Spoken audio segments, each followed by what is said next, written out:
We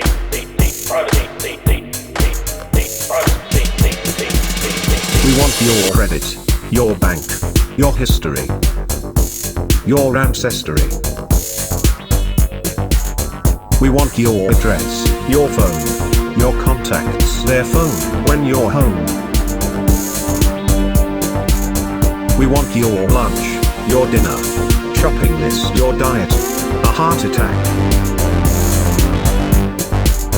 We want your car, the make, the speed, the holidays you took, the fake details in your logbook.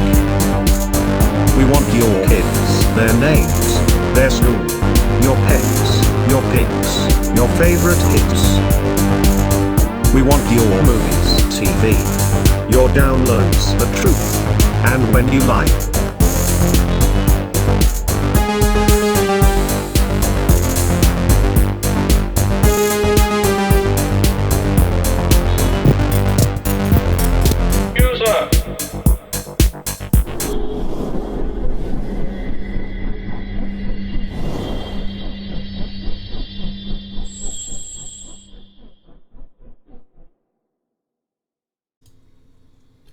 Hi everyone, welcome to Saturday, another live stream, and we've hopefully got rid of all of our technical problems over the past few weeks, but it looks like we've still got a few little gremlins left. I've changed my streaming software and all sorts of stuff going on. It's going to be an interesting stream anyway. So as I start unmuting all of these audio sources, we should be able to get some people up.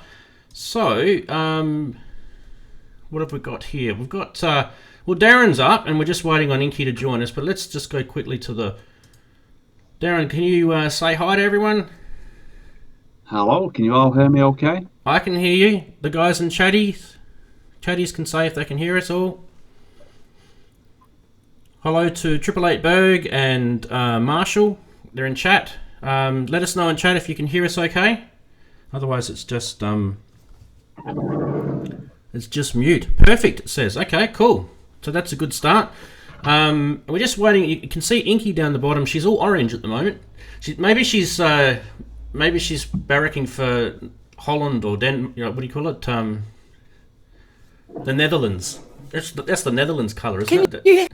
Oh, I can hear Inky. Hey, I just can't. You can't get your camera to work. No, I just don't know how to get it to... Well, we can definitely hear you. Can you hear Daren? Yeah, I can hear Inky, yeah. Yeah, cool. All right, let's just get... we're going to get Daren up while we're just getting a few little teething problems happening. Beautiful. Cool. All right, Daren, there is your full screen. That should be working beautifully. You should be able to see yourself. Okay. And it's a little bit laggy, isn't it? Yeah. Yeah, I don't know. I think Skype might have been a little bit nicer, but apparently it's causing all sorts of problems. So, yeah. Inky, are you able to talk still? No. I'm here. Oh yeah, we can definitely hear you. We just can't see you. You're just orange at the moment. So for those playing along at home, they want to see if they want to see what Inky looks like when she's all orange. A picture from last week. There's Inky. She's going for the Netherlands. She might be into Formula One and watching Max Verstappen do his qualifying at the moment, racing around Belgium. Nadia Nielsen goes in the women's 400 meters. I can hear something.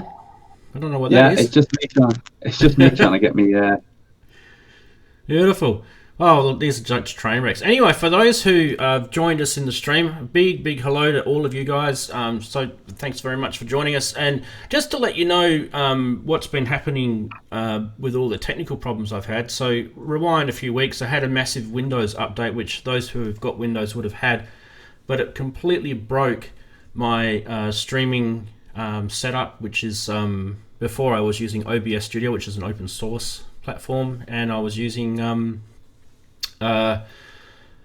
Skype to get the callers in, and the Skype was causing all sorts of problems. We tried it again last week, and it was echoing. It was a train wreck. So we've had to go to this software called vMix, and it's just supposed to be a professional thing. It's like it's been pretty good to use, to be honest, at this side. It's just that we've had a few problems with Inky's camera, and Daren had a few problems with the audio, but I think it's kind of working. Inky, we just need to get you up and running, and you can just fiddle around with your settings as we go. I'm more than happy to do that while we're live anyway, that's fine. And we can also hear you anyway. I am doing that as we speak. Yeah, we can hear you fine, so that's all good. All right, so let's just keep it going, just for the sake of not making sure that, we don't want it to be another train wreck. All right, so Daren, tell us what you've been up to for the last week. Just so we've got just to put you on the spot there, mate. I'm not working on a few tracks, but not had a chance to get in the studio as much as normal. So that's why we've not had this quite sorted as we should. But I've just been working on a few tracks and an experimental track to go out either this week or next week. Fantastic. That's good that you're still being creative. I still haven't touched really anything new myself. So what sort of track are you working on at the moment? Or tracks, you said? Well, yeah, you know me, it can be anything, but I'm still working on my Orbital Glitch album with the tracks that I've already got up and quite a few others. An experimental track, which is sort of, it's, how can I put it, it's breaking most, if not all, the rules of audio production. So things like the kick being in the middle, that goes out the window, it goes all over the place. Not worrying about compression. Sounds don't sit where they should sit. It's just completely what you should not do, basically. Fantastic. Well, I mean, that's that's you. That's your uniqueness, like finding your groove, finding your niche. That's what it's all about. And we're constantly changing and evolving. So it's good to see. Well, all right. Yeah, go ahead. Well, what it was like, you watch all the videos of people, how to create sounds and where you should put stuff or different sounds in your mix, and how to get them fit properly. It was sort of a thought, what happens if you just don't bother with doing all that, but still try to create a track that's you can still listen to and it's still a good track, but it sort of ignores 90% of what you should do. So I thought, so it actually works. I've tried it in the car, and even though nothing sits in the center apart from the bass, it still works. So that'll be going up in the next, maybe not tomorrow, but next week. Right, that's cool. I like how you said you tried it in the car. I think we're all learning that trick, aren't we? Tried it in the car. If it sounds good in the car, it should be good. It's going to sound good, yo. Yeah, it's going to sound good in the club if it sounds good in the car. I've been listening to some of my tracks that I've actually commercially released, and I'm just thinking to myself, geez, I haven't mixed them that well. They're too much kick or too much snare, or, you know what I mean? Like, it's when you hear it in the car, but when you're listening to it on the cans, it's fine, or other speakers. So yeah, be nice if there was kind of like I've tried. There's software that pretends to be this, but I'm not sort of saying there's nothing really out there that can sort of emulate it in your DAW. That'd be cool. I've tried. There is software that does it, but I've tried it and it doesn't work. So yeah. Anyway, okay. So tonight. Or today for some of you, or this morning for even some of you, we've got our standard segments on, but the topic that we've chosen for today, and if you don't read the topic on the stream, that's not that obvious, but we're going to be talking about, what are we going to be talking about? Let me just go to this. I've got set up here just a JX03, it's a boutique Roland with keystep. Now, that's actually not the topic. What we're actually going to be talking about is ground loop noise, and it's something that came up during the week with me. Someone asked me about it, and there's quite a lot of options and things to kind of talk about here. And I thought, I don't know everything about this, but I know kind of my things that I've learned. So I thought, while we've got Inky and Daren and the chatties here, we'll definitely be able to get some good sort of discussion going on that. So look, stay tuned for that. We're obviously going to get to that very, very soon. And Inky, while we're still mucking around with our standard segments, you've still got plenty of time to try and get your camera going. It doesn't matter if you can't. We'll just put a picture of something up there. You guys in the chat can tell us what you want us as a picture of Inky instead of the orange. Okay, so standard. Standard. Where are we? All right, we are going to go. I think we'll go to our segments, okay, guys? So we'll start with Funnyside. Here we go.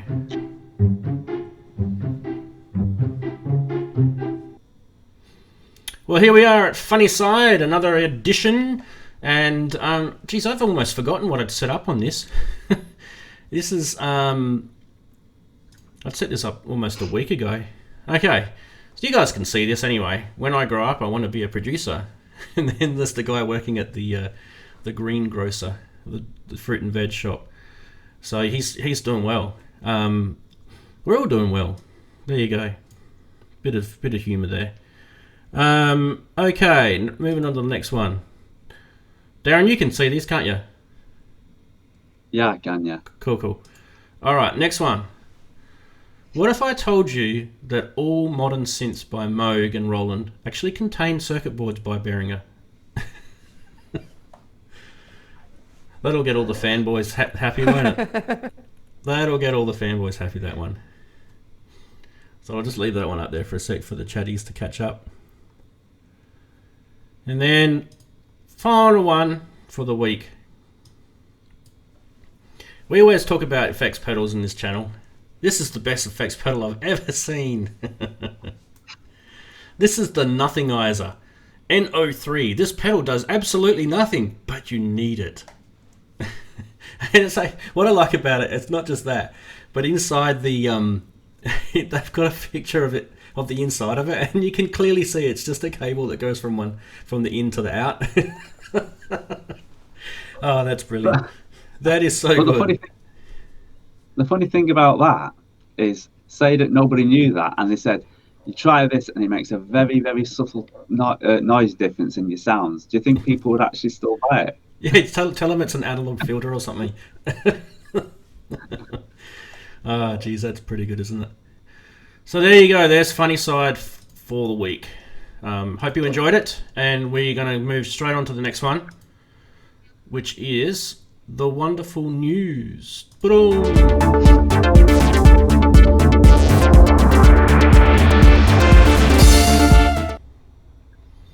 Well, welcome to Geekery News for the week, and this week we've got a couple of things in the news to talk about.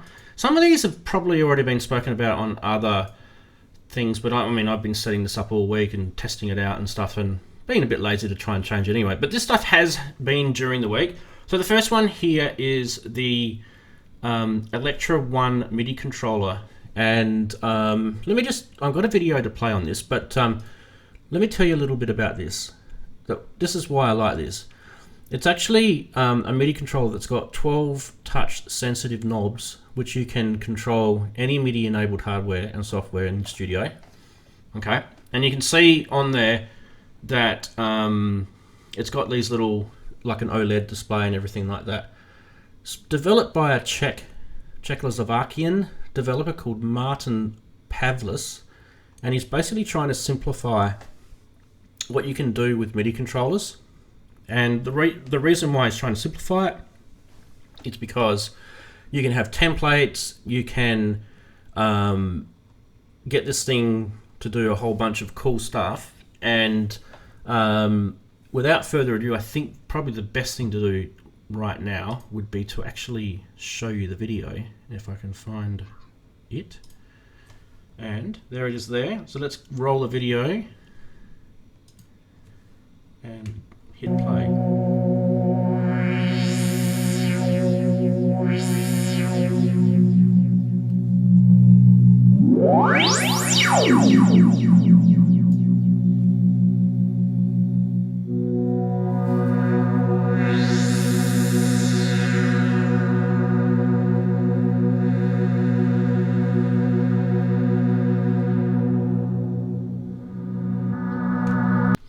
So basically, that's you guys can go check that out later. But at the back of this thing is 2 MIDI ins and 2 MIDI outs, plus it acts as a MIDI host as well. So you don't, if you've got something that is USB and you don't want to plug it into a computer, you can plug it into the back of this, and it's got the DINs, so it acts like a computer. So that's another cool feature.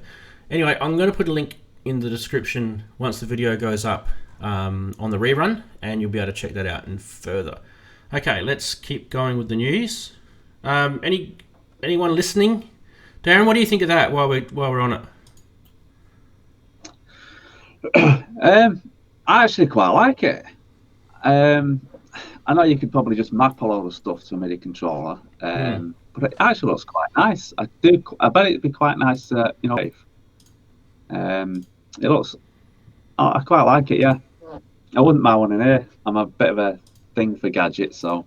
Yeah, a bit of a MIDI controller freak myself, and especially if it's good. The guy that developed this there's a whole big, huge discussion on why he did it. And if you guys are interested in, I'm actually underselling it. That's not my job to sell stuff, but there is a lot more under the hood than I've just let you know. There's a massive big article on Synth Anatomy if you want to go check that out as well. But yeah, it's high resolution MIDI too, by the way, not just the standard 127 or 7-bit MIDI. It's the 14-bit high resolution MIDI, and I believe it's going to support the the new MIDI that's coming out and the MPE as well. So yeah, anyway, that's that.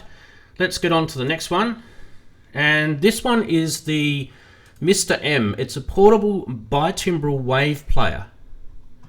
So if you want some sort of cheap, I guess, not cheap and nasty, but cheap wave player that will get you playing a hardware sort of wave player, this thing actually really interested me because I liked, there was a bit of funkiness to the interface on this, and you guys will see what I mean. Okay, I've got a video on this one. Yeah, this is it. Okay, let's get that one happening. Alright, here we go for the video. So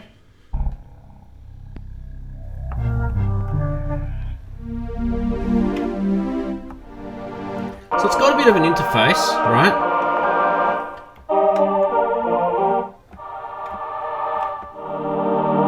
Remember, this is a wave player. Okay, so this is all going to be digital.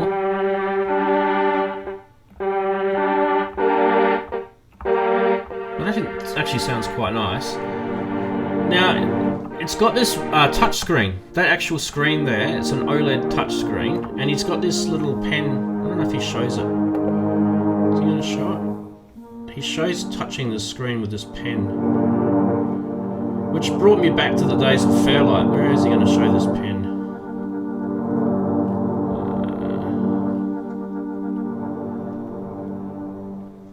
Don't know if he's going to show it now. Somewhere in the video, yeah, there. See that pen that's on top of the key step? He touches the screen with this pen, and he's able to move the sliders and stuff. Might be a bit fidgety, but I actually thought it kind of reminded me of the Fairlight. Anyway, that's enough of the video. It's a pretty eclectic sort of interface. I think we've lost Inky for now off the call, so there's a black screen on there. But anyway, well, Daren, what do you think of the Mr. M? Oh no, Inky's still there. Sorry, we can hear her. Inky. You go, Daren. It's okay, I suppose. You'd have to really have a sit down and play with it, I think, really, and see what it's all about. Yeah, it's very small form factor. When we looked at the video, we saw we saw the the key step, and this thing went from let's get my key step up so we can see.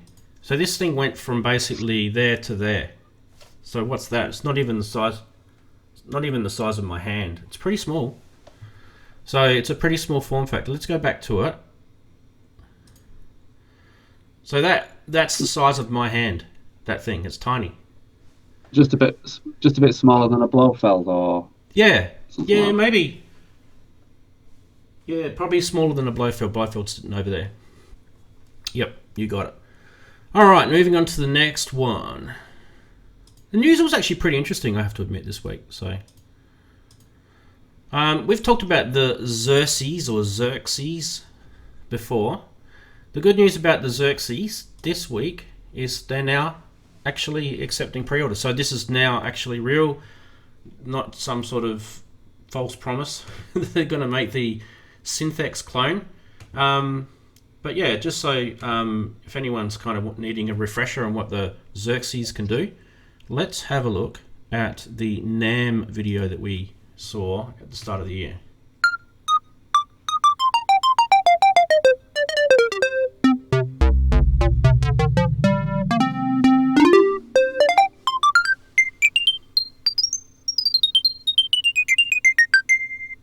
Digital oscillators. It's got amazing chorus effects in this thing.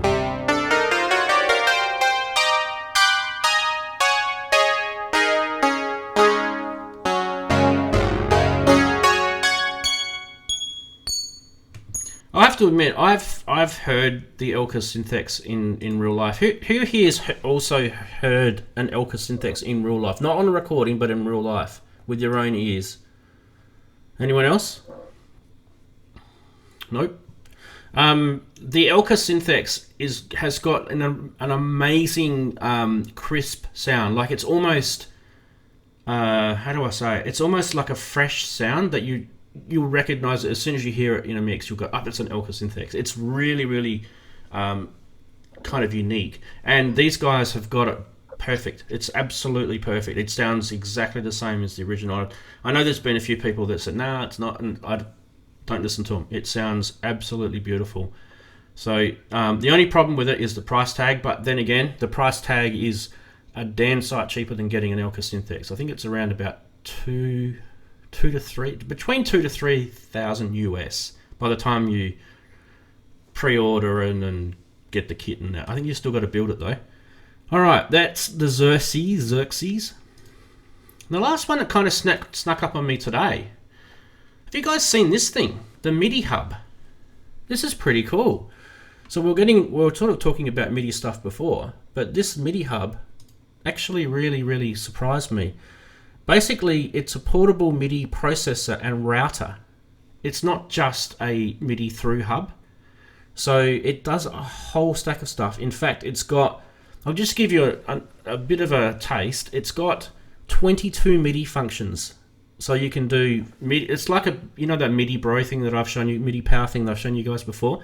It's kind of got that. It does things like a MIDI 3-box, a MIDI transformer, a MIDI filter. You can do an arpeggiator on it. It's crazy. Now, I've actually got a little video lined up on this thing as well because I actually think it's worth looking at. Especially us people that have got a lot of hardware. So let's cue the vid. And we'll play that. In the MIDIHub beta testing phase, and by the time this little MIDI event processor became a central part of our system and network. Like, look at that. It's got stacks of DIN plugs on either side, right? And this guy will talk about it a little bit. In this series, we took the challenge to show off all of MIDIHub's features, which are a ton of features. So we hope that our insights and exemplifications trigger your imagination and fantasy how to implement the MIDIHub. Yeah, blah, blah, blah, blah. It sounds like marketing. Come on, show us. Here we go.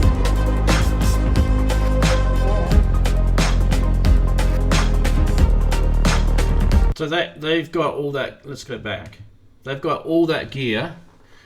So they've got Big Sky, Nords, I think there's a Poly Evolver or a Dave Smith Evolver, a whole bunch of Electron stuff on the left, Prophets, even an MPC 1000. They've got all that hooked up to this MIDI hub thing, and it's flawless. So let's go back to me. So yeah, has anyone heard of that? Let's quick look in chat. Anyone heard of the MIDIHub? Hi Michael, welcome to the chat. Good to see you again. Good stuff. What do you think of the MIDIHub, Daren? I've I've seen someone using one on YouTube, and I'm trying to think whether it's Loop Pop or Bow Beats. I'm sure I've seen it. It looks brilliant. Yeah. I've got an iConnect just for my MIDI, but I have a chip in it so that there's no latency whatsoever. Yep. I'm actually keen to get one of these. I actually like this sort of stuff. This stuff is right up my alley. I like to connect things through MIDI, and the fact that it's got all of those other features is really good. Inky, what about you? Are you kind of excited about something like that, a MIDIHub? Are you there, Inky? Can you hear me? I can hear you. Yes. Hi, I'm still working on the camera stuff, so I can't see you at the moment. We can come back to you if you like. That's fine. Okay. Cool. All right. So, where were we at? MIDIHub.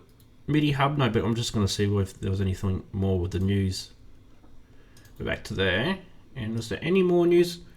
No, we're finished with the news. There we go. Cool, cool. Who enjoyed the news this week?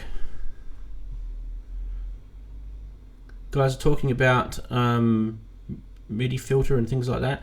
Just so you guys know, I'm just speaking on the MIDIHub. There's things that it can do that I'm actually using currently my MIDI Pal or MIDI Bro for. So the fact that it's also a MIDI hub and MIDI through and all the other stuff combined, plus it gives you all those features like being able to put algorithms on there, like for example if you've got a Volca FM and you want to use velocity on a Volca FM through a keyboard, you can use this and it will do that job for you, plus a whole bunch of other stuff. So anyway, enough about MIDIHub because we're giving them a nice big old plug. Let's go to the next segment, which is the new segment called eBay Scammers. Let's go and roll the stinger.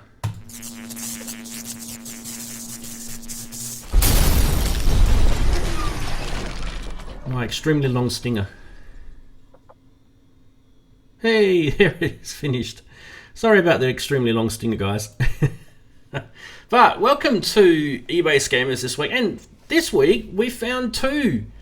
So the first one is this one. Now, who knows that Korg actually released an MS-20 MIDI controller? It was called, I think, an MS-20i. Do you guys remember that? It was a long while ago. It was well before they actually did the actual real MS-20 MIDI.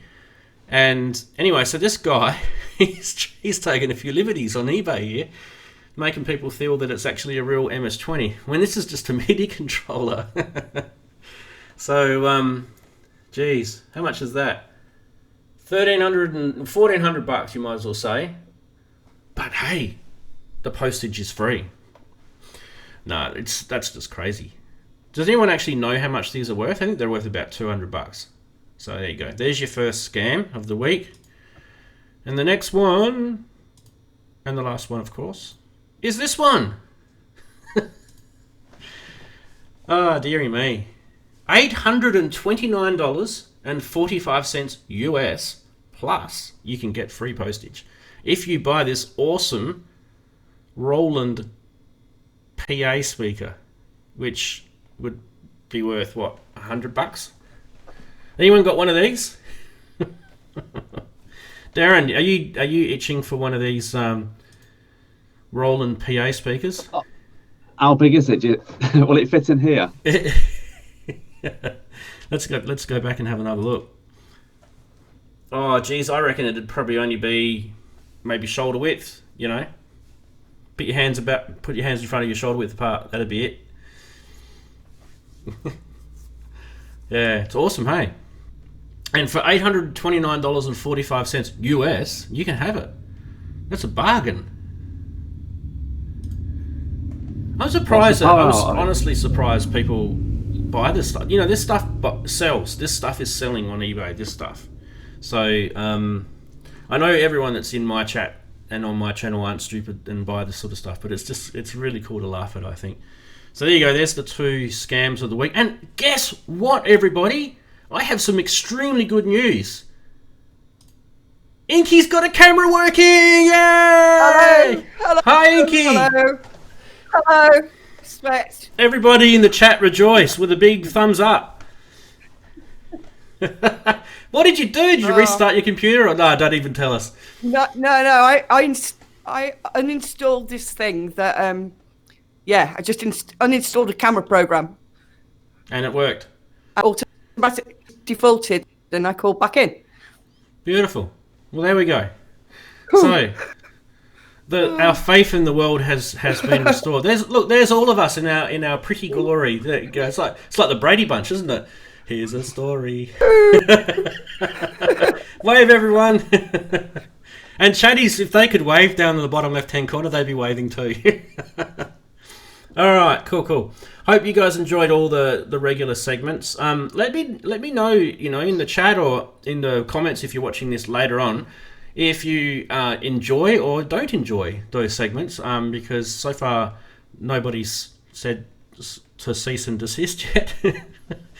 So I'm guessing that they're okay. Anyway, Inverted Popes has popped in. Big g'day to you. And did we miss anyone else? I think that's probably about all. Just having a quick scroll. Yes. Who's keen on talking about the subject for today, the ground loop noise issue? Who have you guys? Just you guys here in the camera side of things. Have you guys ever had ground loop noise? Any of you guys had it? Yes, I have. Sometimes I just stick a gate on it. Yeah. What did I don't seem to get it that often, actually, to be honest. I'm quite lucky. Definitely don't put any cables next to any power cables, that's for certain. I think the BeatStep Pro came with like a double USB, didn't it, to stop any ground loop? Yep. When you plug that in. Yep. But I haven't really had anything. I haven't had anything really bad. Either that or use TRS cables. Mm-hmm. We're gonna get to the solution side in a sec. So there'll be people that will be watching this maybe on the replay that will definitely love to know. Inky, what about you? Have you had any noise problems?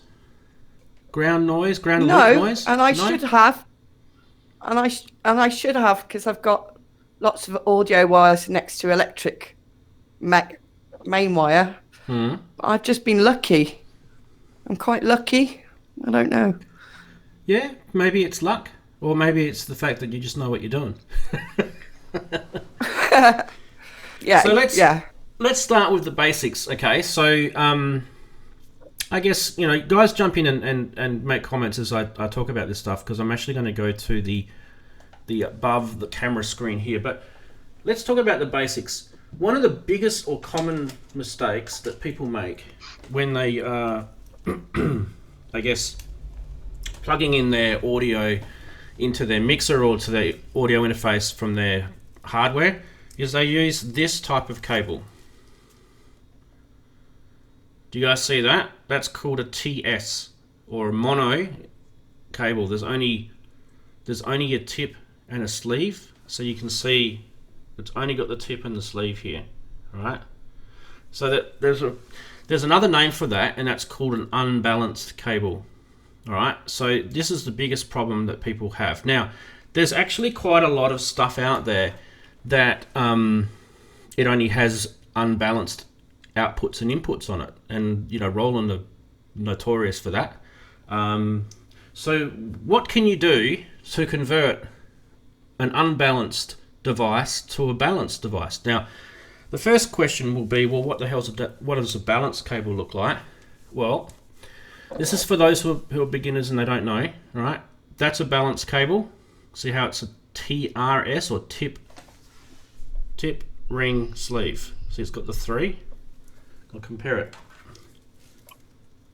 All right, and a lot of people will look at that and think, oh, that's a stereo cable. Well, actually, it's in audio, in professional audio, it's not. And the other way to do it is to use an XLR, one of these, okay? Because they're also balanced. Now, what does balanced mean? Well, balanced just means that it's got two signals coming through, and they're coming through at the opposite phase, so that when it plugs into your mixer or audio interface, any noise that's going across cancels out. So what do we do if we've got an unbalanced interface and we need to convert it into a balanced? We use one of these things, a DI. Who's heard of these? You guys ever used a DI box? Oh yeah. Yeah. So all you do is you plug your unbalanced input into there, and then you plug your XLR cable on the other side. You can get different versions of these, of course, but this one's an active one, which means that it will actually take a 48 volt connection there. Active means it doesn't lose any of the preamp power.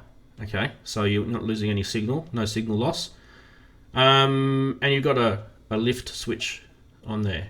These are quite expensive because the radial ones, they use Jensen, I don't know what you call it, Jensen transformers and things in here. They're pretty beefy. It's really heavy, that thing. So that's how you convert and then that'll give you the ability then to plug this in the back, and then that can go straight into your mixer. So there's that. So that will solve that. Now, why does that solve ground noise problems? Well, because if you're just connecting a unbalanced cable straight from your device into your mixer, the common ground on this is going to take the common ground of that device. Say it's a JX03, which is a USB. It'll take that common ground and take that noise straight into your mixer, and you're going to hear all sorts of bzzz sounds. So there's the solving of that. But Daren, you mentioned this before. What do we do when we've got a whole bunch of USB stuff? And you were mentioning this thing, that cable. Can you see that? That's the one. That's the one that comes with the BeatStat. And all it is a splitter. Notice also that it's got the ferrite little cage on it. Does anyone actually know what that ferrite cage does? Oh, is that what yes, it is? cause problems getting it through places. Yeah. Yeah, it's like little beads of iron inside, or ferrite, and that actually creates an interference for something else that's got RF in the air, and it will attract to that, not to the actual cable that's underneath the shielding. That's a very basic rudimentary explanation of it. Someone in chat will actually probably explain it better than me. But what this cable does, apart from the ferrite thing, is it splits, and you can see it on there. I don't know if the camera's going to pick it up. Get the right angle. Anyway, it says PC on one side and it says PWI on the other. What that's saying is it wants power to go to a power source, and it wants your data to go to the PC. And for example, with the boutiques or the beat steps, all those sort of things, you can still power them externally. And what a lot of people are doing now, because there's a lot of ground loop noise with computers, because computers are very noisy, is they're using things like battery units like this to power their USB devices off, because there's no ground, right? That'll prevent any ground noise. And then the other side of that cable will be your data side, which is what USB is all about. So if that sounds too technical to you, let me know in the chat and I'll try and explain it a little bit more layman's. But where do you get these from? Well, this is an Arturia one. Daren, I remember these being pretty expensive for Arturia if you needed to get an extra one. But if you go onto a place like AliExpress or even Amazon, you can get them a lot cheaper. So, but make sure if you do get it, it's not just a USB, like from one USB to two. It's got to actually be a proper, the wiring in it means actually that the transmit and receive wires go that way and the power side goes that way. There's actually physically split connections in here. So that's why they're expensive. So be careful when you're buying them off Amazon and places like that. So there you go. There's that. What have I not covered? Anyone? A wire connector. We're all talking about the same stuff. $60 from Arturia. Yeah, that's expensive. So in the case of those cables that I was talking to about before, so the TRS versus the TS, or balance versus unbalanced, that will actually solve most of your noise issues. Have you guys ever tried mucking around with TRS and TS cables just to see the difference, or do you guys always go with balanced cables? What's your thoughts? I'm gonna say I've tried different ones, but I'm actually, what should I say? My mixing desk on my Yamaha OM-V, which is just in front of me here, I actually naughty, but I'm actually using all unbalanced on there, and luckily I don't seem to have a problem. But yeah, on other equipment I do have balanced, so I have used both, so you can tell the difference on if you do get that slight noise. Yeah. And Ninky, what about you? Yeah, I've got to be honest and say I'm a bit naughty in using unbalanced. Yeah. But mostly the electrical stuff is elsewhere, so it's I haven't had a problem. But I suppose the longer the cable and the bigger the venue and the more sound equipment you've got, then it does become a real problem, doesn't it? Yeah, I think the biggest issue is the USB stuff. So like that's why I showed the Boutique before, because its only power source is USB, and a lot of people are gonna plug them into their USB hubs, and so you're gonna have a whole stack of other devices that have some sort of unrelated audio to audio. I don't know, I can't even think of it off the top of my head, but for example, like a camera or something completely unrelated. You're going to have that hanging off your PC, and all of a sudden you're going to have all this really high-end professional gear powered off your USB hub, and you're introducing external noise into that. Does that make sense? So electrically all this stuff becomes connected. So it's the USB is the biggest culprit, and a lot of people are talking in the forums that some people just don't even plug them into power anymore. They just use batteries. They just get rechargeable batteries, like those Volkers or the Boutiques. They just put rechargeable batteries in, or they use these things, the battery power banks, and then that way they're not even connecting it to any power source. Another way of doing it is we were talking before about DI boxes, and I actually swear by this one, which they use it in the audiovisual industry. So this is actually a proper passive DI box. So on the back end, this is where you've got your XLR connections. Notice how it's got the ground lift button there. That actually, what it does is inside here, it actually literally has two separate kind of circuits, and the grounds are completely independent of each other. You can make them connect and you can make them disconnect. So on the other side, you've got all these awesome, and I'm going to get that the right way around for you guys. There we go.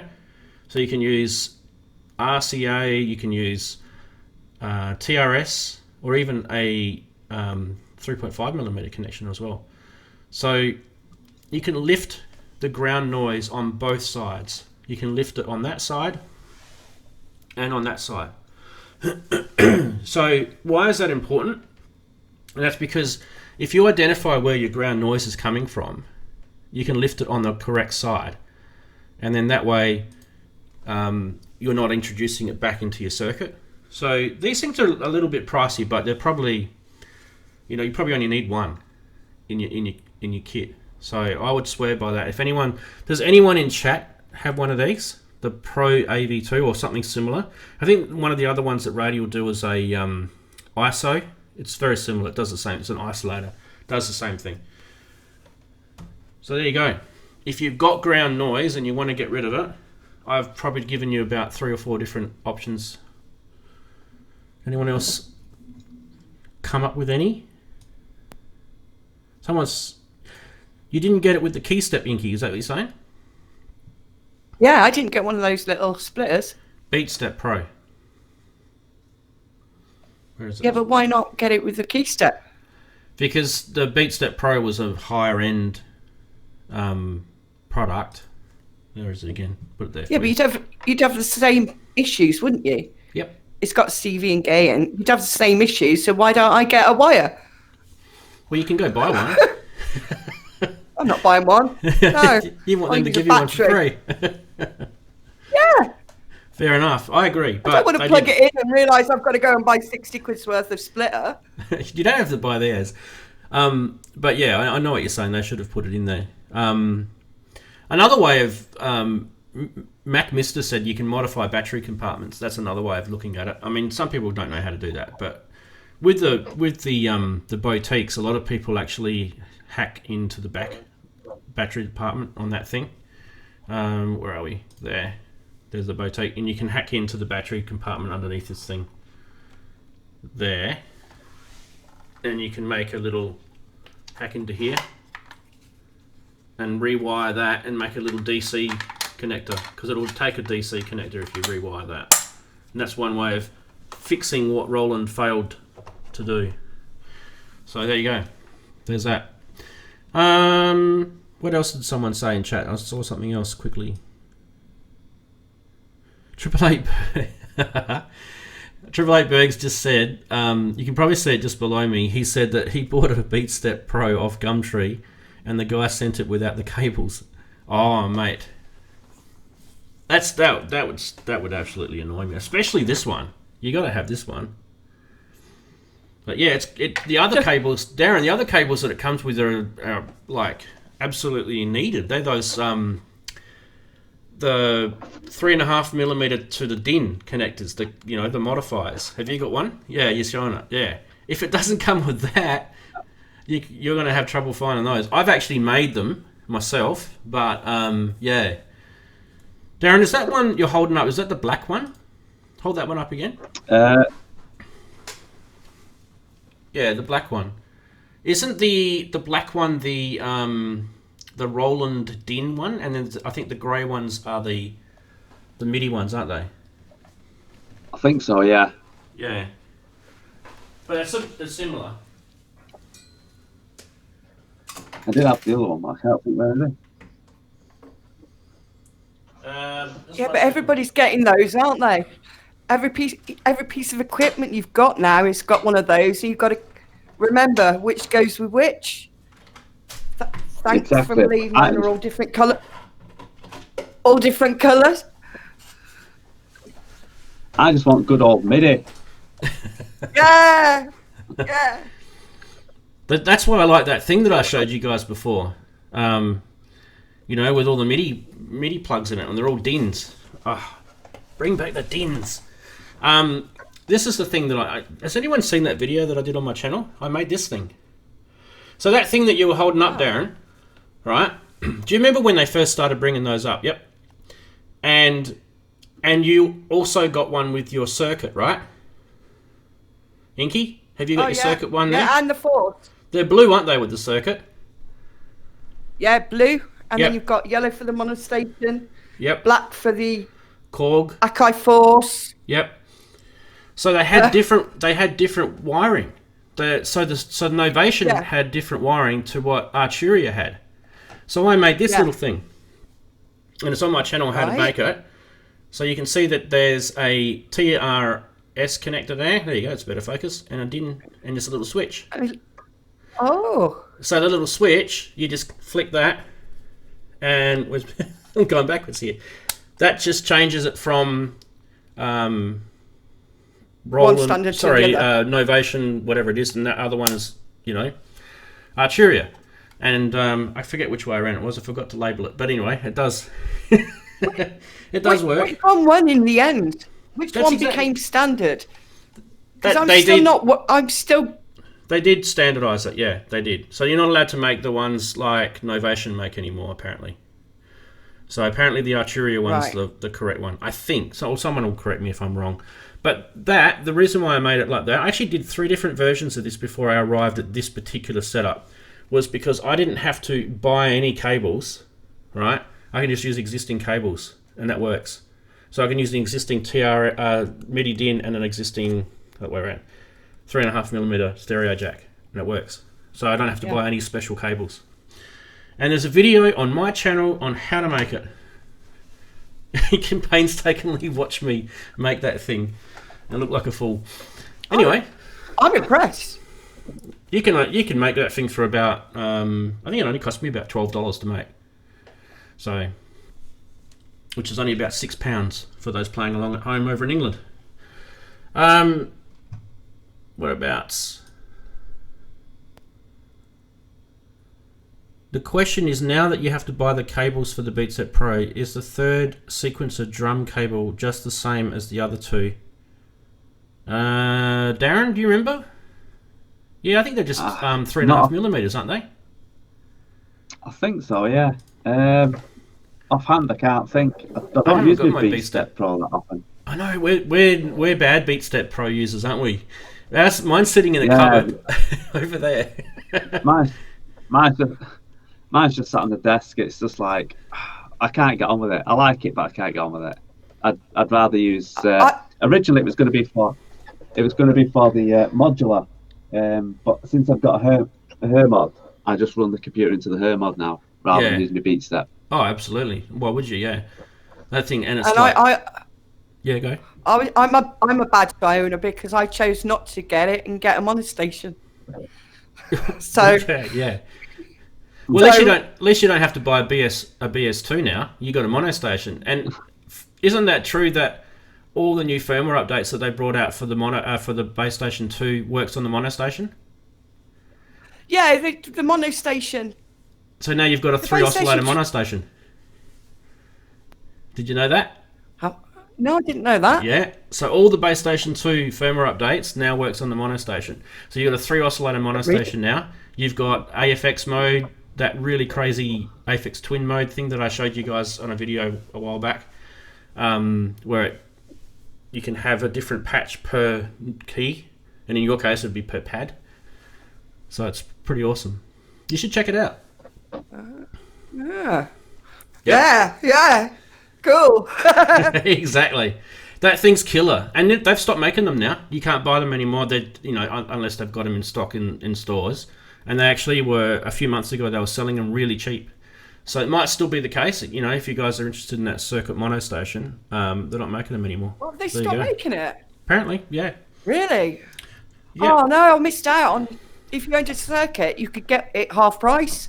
And I just bought this one, and I really like it as a drum machine as well. And I was going to get another one. I thought, no. Oh, I'm getting another one. I'll just make Inky bigger so we can see what she's pointing at. There it is. It's next to your circuit. Daren, do you have 2 circuits, or Inky was you that has 2 circuits? Which one of you guys have got 2 circuits? I've got 3 circuits. Inky, yeah. Oh. You got 3 circuits. Are you are you a hoarder or something like that? Yeah. Well, my idea was I've got 2 for like a DJ set, and then one to take around or to use as a sequencer for the Deep Mind or something like that. But yeah, I don't really need 3, do I? It just saves on plugging things and plugging other things in. Yeah. I actually disagree. I think you need what you need. There's the answer to that question. If you feel you need it and you bought it to fulfill a need, then you need it. And when one day then you won't need it, you can just sell it. So think of it, the price difference between what you bought it and what you sold it for is the rental cost for you over the years that you had it for. Yeah, well, a couple of them are second hand. There's only one that's new. But there was a bit of that panic. What if they stop making them? Because I really like them. Yeah. It was just... I don't know if they'll stop making them. I think they're selling really well. But yeah, you never know. I don't know if they've stopped making the monostation. I'm good. Yeah, apparently. They might be making a duo station. They might be doing something. Anyway, that obviously needs to be confirmed. I'm not an official Novation person, so I just heard that from. It might have just been the guy at the store trying to sell me one. He's just said it just to try and sell me one. And I said to him, mate, I've got a circuit and I've got a base station too. Why do I need a circuit monostation? It's literally they're the same thing. Well, no, I'm gonna say that the base station 2 is better because of the filter. You can have the acid filter, and it does certain tricks. But I'm going to say the monostation is good for automation and quick live recording, and the sequencer on it. Yeah, better sequencer because for sure. Yeah, because you can automate everything. You know, anything really on it. Do any of you guys have any of that new Arturia microbrute stuff? So I think it's called Microbrute 2. I've got all the old, you remember the original microbrutes that came out. Hang on, let me go back to me so we can see what I'm talking about. So they had the microbrute and the mini brute that came out originally like 4 or 5 years ago, and then I think it was like a year or so ago, Arturia brought out the mini brute 2. I think it was. I said microbrute before. I meant to say mini brute. And they brought like 2 or 3 different versions of it. One had a keyboard, one had a without a keyboard, and it had a sequencer underneath, and it had all that sort of Eurorack module stuff on the right hand side. And Daren, being into sort of Eurorack, you remember my rack brute thing that I've got. The thing connects into the bottom of it. It was all kind of a modular thing. Do any of you guys have one of those? No? No, I was looking at the microbrute originally. It was like, do I get a microbrute or not? And I ended up going for the Korg monologue. Right. And then they brought out the mini brute 2 without the keys, and I thought that's what I really wanted originally before I got the mono Korg. But I've not got one because I went to Eurorack really instead. Yeah, gotcha. I guess, you know, it was kind of, for me, I was thinking about getting the Microbrute 2 because you can, you know, it's modular and you can put it underneath and use it to interface into the Neutron and all the other stuff that's up there. But at the same time, I kind of thought to myself, why do I, like what Inky was saying when she said, you know, I've got 3 circuits, why do I need another one? Well, the answer is I actually like what they've done. Like, it's another progression. It's like with, you know, Electro One made the Octotrait Mark 1 and they've made the Octotrait Mark 2, and they're pretty much the same thing. There's just a hardware revision type of thing. Whereas with the Mini Brute, it's kind of the same sounding synth, but they've done a hardware revision and there's a whole bunch of new cool things on it. So, yeah, I don't know. And I'll probably just sell the Mini Brute for next to nothing.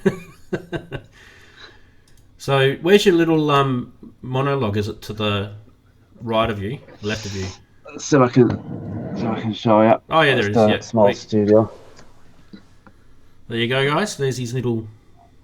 Oh, he's got a Blofeld too. Oh, and a Pulse. No, Pulse. Pulse 2. Pulse yeah. Out. Beautiful. Let's have a quick studio talk. Let's. Oh, hang on. Let's wait a sec. There we go. Yeah, Juno 6. Yeah. Come down. XP50, which we were chatting about the other day. Nice.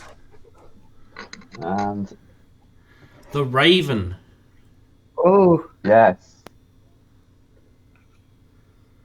So that's a controller, isn't it? No. I don't actually know that. No, it's You can tell to me about that in a sec. Yamaha. There's the AN1X. Yeah. Yeah. And there's your Eurorack stuff. Don't break your camera. No, I think it's on full reach. Yeah, the cable's going to pop out and we'll lose you. No, that's good. And then this is the... Oh, and this is what we're looking at. So you've got a... Is that a nice. That's a TR8, is it? Yeah. That's the MX. TR8's here. Yeah. I was going to say it's not TR8S, is it? Is it TR8? It's TR8. Yeah. And you got the MX1. How are you finding the MX1?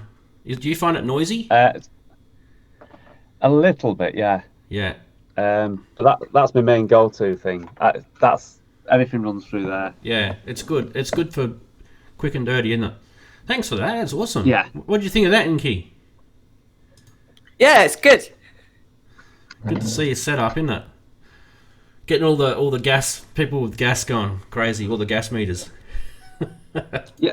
No, the Raven is not a MIDI keyboard. No. I actually don't know. Tell us about it.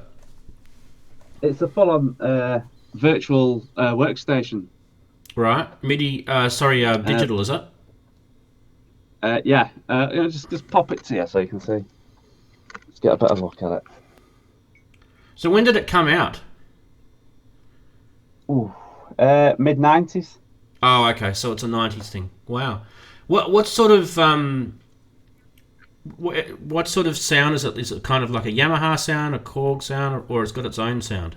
What sort of sound? It's got its own sound. It's definitely on the sort of really hard dance techno side. Right, like a Kurzweil, maybe. They did. Yeah, possibly. Yeah, it's one and it's all. They did the was it Quasi Motion, which was like a desktop version. Yeah. I actually do remember that. A Technonox, I think it was called, which was a rack-mounted version. Haven't heard of that. But wow. They were quite rare. I always wanted one. How long have you had yours for? A long time. I picked it up second hand from a big show at the NEC in Birmingham, and they didn't have a box for it because it was just on display as a second hand one. And I carted it all the way back on the train in the pouring rain with a bit of cardboard covering it. Wow. And it didn't get wet? But it didn't get wet. I got wet. But I must say, the cool thing about it is, it's the XP you can change. You know, you can change like in one patch you might have 4 voices, and you can like change each of the voices of what's. You can do a similar thing on the Raven, but it goes more in depth. So each of your voices you can change to a completely different either waveform or sample that's in it, and even change that in that patch as well. Okay, it's a bit like it's a bit like where Roland went with Supernatural. So the next stage after the XP, Roland went out and did the Integra and all that sort of stuff, and that let you change the PCM side of stuff. Yeah, okay, that's cool. That's awesome. It's actually quite similar to what Kurzweil did. It's kind of ringing a bell now. I think I don't know if they're related at all, but I've seen that before. Yeah, I've seen that piece. When he showed me that, I recognised that. Yeah, I could have guessed it was from the 90s and a techno. Yeah. Also, they did the Sirius. That's cool. Sirius with a vocoder. Oh yes, I remember that. Okay. All right. What happened to them? The company? I have not. They just suddenly stopped making things. I don't know. They made some really good sort of. If you was into your dance techno type stuff, they made some really good synths. Yeah. And synth boxes, groove boxes. But they just. I don't know if they got bought out or just disappeared. I'm not even sure where they're from because I didn't really do much research on them. Okay. Interesting. Wow. Well, there you go. You know what we're going to have to do next, Daren, don't you? Like we're going to have to you're going to have to demo it to us. Yeah. Well, I will do that. I will get it set up next time. Yeah. I think all the chatties they're all getting the gas meters going crazy right now. The propellers, they're flapping. I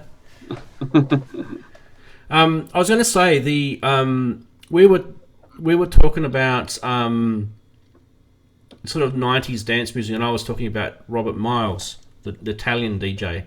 You guys might remember we were talking about him, and he he's like a massive influence to me. He used a Kurzweil K2000. Have you guys heard of the K2000? It's iconic. So, have you guys actually physically heard one other than obviously listen to Robert Miles stuff? Hang on, that's the wrong keyboard. Kurzweil K2000. They look a little bit like this. Let me see if I can get it up for you. There's a rack-mounted version of this as well. Let's open it in a new tab.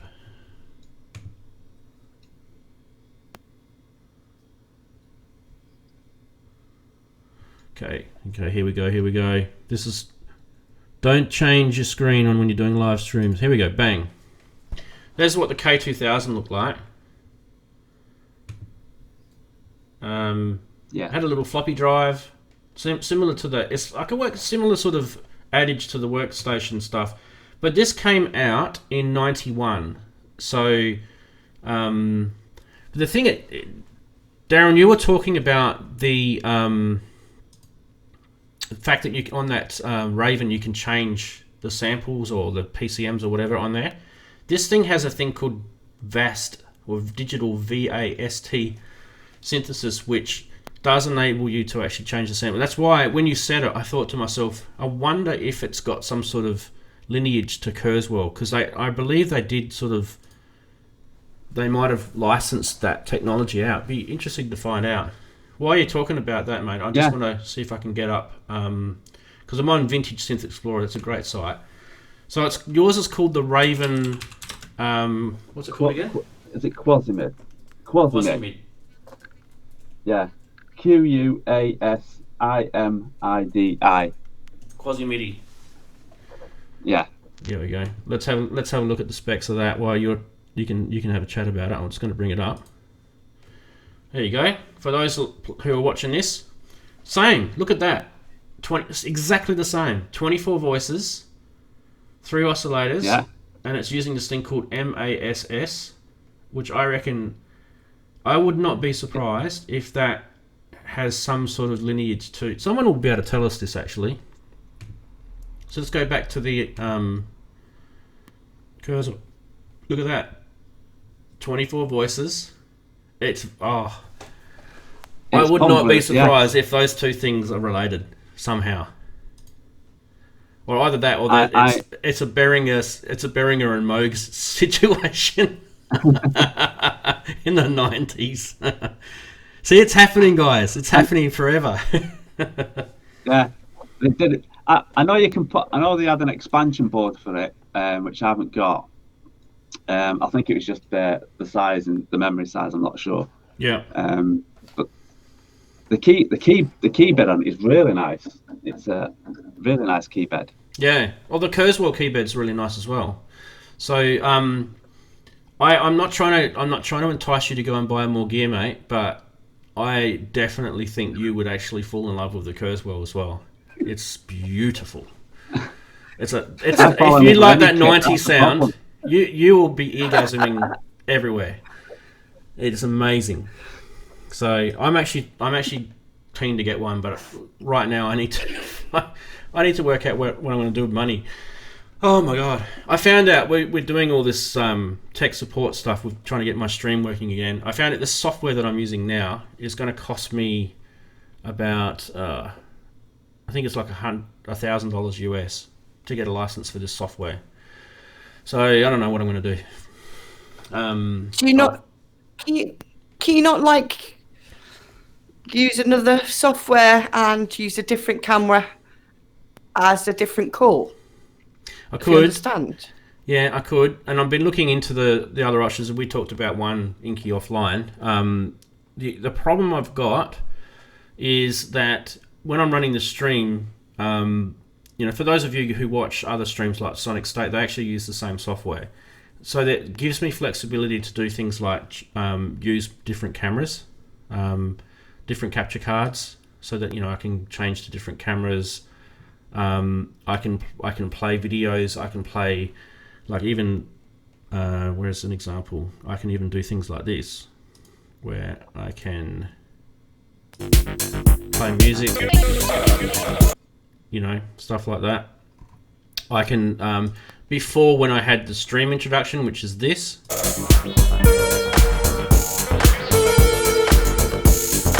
I used to have to do that off a website. Now I can do it within the software. So there's a whole bunch of benefits that this will give me. So it's definitely going to be worth the coin. I just need to sort of work out how I'm going to afford it. That's all. It's called Omri. It's called vMix. V for Victor, Mix. It's a streaming software. And there's a few out there. There's XSplit, there's OBS. And for those who watched me before know I had trouble with OBS. So anyway. I'm just been thinking about what gear I'll sell. It's sad. It's almost like I don't want to sell anything. So yeah, I don't know. I only have to sell a couple of bits of gear. So I'm definitely going to sell the Radius. That'll probably get me close to $1,000. And yeah, I don't know, a couple of other things that I'm not using. So yeah, but it's apart from the little problems you guys had at the start with getting your browsers to work, it's actually been rock solid. I don't know if the guys in chat will agree, but each one of these calls that you guys are making has been very, very stable. And I'm actually just looking at. Yep. The only issue I've got to get is where I can get round to getting my mic rather than the camera mic. That's the only issue I've got to sort. Yeah, you should be able to do it. You just have to have your mic be available in whatever computer you're using, whether it's a Mac or Windows. You need to be able to see it in that. Should be able to do it. Yeah, it was grayed out. It wouldn't let me choose any other option. That was the problem. Yeah. I got round it by. Are you on a laptop? Yeah. At the moment, or I plugged my mic into like the. Hang on, let me get the mic input on the computer. So it's kind of going through the mic, going through whatever, and then the sound of that's coming out directly into the computer, into the mic input. So what's really important about this, guys, and this is Daren and Inky, you guys will know this because it's already happening for you, but for those guys who are watching the video at home, they're actually able to see through their browser the stream. So they're seeing exactly what you guys are seeing without actually having to open up YouTube. So they can open up YouTube and do that as well, but they're actually getting the stream as it's shown to you guys. And the other benefit to it is that they can see themselves. There's a little window in the corner. They can turn that on and off, so they can see themselves, and they don't get any audio echo feedback. So it's nice and pure that way. The other thing too, Daren, is it's actually telling me a whole bunch of stats about your connections. So it's telling me that you're coming in at about 800, 900 kilobits per second, and you're giving me 30 FPS. And I've got a latency of 486 milliseconds. How cool is that? I'm getting all that info from your connection. You're doing 48K sample rate on audio. So that means that whatever audio interface you've got, it's actually sending it to me at 48K. Inky, you're doing... I always have it. 48. So your camera, by the way, Daren, is 1280 by 720. And Inky, your camera is 640 by 480. Right. So there you go. So it's giving me all those stats. Plus, there's a massive, big, long list of updated stats. So if I need to find any problems out, I can do all that. That's pretty cool. I think my camera's changed because I've got a black line on the left and the right. On the side of it. Yeah. Yeah, but it wasn't there to begin with. You might just be on standard. You know how you've got standard and you've got widescreen. So see how I'm wide at the moment. Right, and Daren's wide, but you're not. You're kind of standard definition, so it might just be a setting that you got to turn it from SD to HD or something. Yeah, but at the beginning, it was fine. So I hovered over something, and it just changed. You just can't go do hovering. Just don't hover. Oh, that's brilliant. No, but I'm actually to be honest, I'm actually really happy with the quality of you guys. You're coming through really, really crisp and clear. The guys in the chat can tell us, most of those guys have been seeing us, trouble through those problems we've had over the last couple of weeks, and they can tell us whether they feel that it's going through with quality now. And I guess that's what you pay for, isn't it? When you have free software and you have paid for software. These guys that wrote this vMix software, if I've got a problem, I can literally just put a request in and they'll support it. It's included in the price, so that's why it's a bit beefy, the price. Whereas with OBS Studio, it's all open source, so if I've got a problem, I have to put a forum post up and hope someone's not going to be rude to me, which usually is the case with open source. Someone just shreds you, read the manual, or not really said like that. RTFM is usually what they tell you. So yeah, there's a difference. But yeah, like I said, I don't know, I'll find a way. Inky, it's been a while since you've been on. Why don't you tell us what you've been up to? Anyway, I haven't given you much time on the screen. What have I been up to? I've been enjoying the sun while it's been here, and then musically, I've kind of set this up and been playing around with this. That's about it, really. I've been a guest on another show. Yes. That was nice. That's good. That's it. How'd you go with the other show? Was that all good? Yeah, it was fun. Yeah. Yeah. Yeah. Fantastic. Enjoyed it. I was going to say too, this software, just while we're talking about the software, it actually gives me the opportunity to stream to multiple platforms as well. So if I want to stream to Facebook and Twitch and all those other streaming platforms, I can. I don't know whether I want to or not, but that's the options there. I know some people don't like watching live streams on Facebook. I don't know why they prefer it on YouTube. Maybe because YouTube's a little bit more stable. I think that might be the reason. But my experience with live streams has always been more stable on YouTube, so that's why I kind of stick with that. But yeah, it's really good.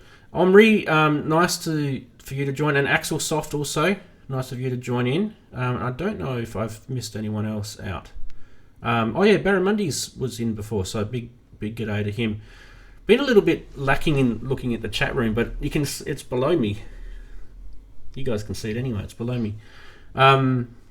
Less time on Facebook is better. Definitely, Michael. Absolutely agree with it. You guys agree with that, don't you? Oh, yeah. Yeah. Yeah. And I'm always on Facebook. YouTube. Yeah. Yes. I'm actually kind of, I don't know. It's an interesting thing. TV almost is non-existent for me now. You know, sitting down in front of the telly and watching TV or some sort of free-to-air TV station. You know, I know you guys have different stations in the UK and what we have in Australia, but we were talking about old TV shows, but it's pretty much non-existent for me now, TV. I'm actually probably, my TV of today is YouTube or Netflix. That's my TV. So it's all done through either an iPad or if I'm sitting here on the computer. What do you guys? Are you still watching TV? Yeah, I watch TV, but not a lot of it, to be honest. I'm YouTubing mainly. But yeah, only certain things on TV. Yeah. And what about you, Inky? Are you TV still, or? I've given up TV. Given up I've TV? I've got kind of a Netflix kind of thing, but I don't really watch TV. YouTube, yeah. We're all YouTubers, aren't we? And I suspect Daren only watches Coronation Street, actually. I watched that. Wait, just go easy. I watched that show. I actually like that show. I've watched that show for years. You probably don't realise there's a lot of Australians that watch that show. No soaps for me.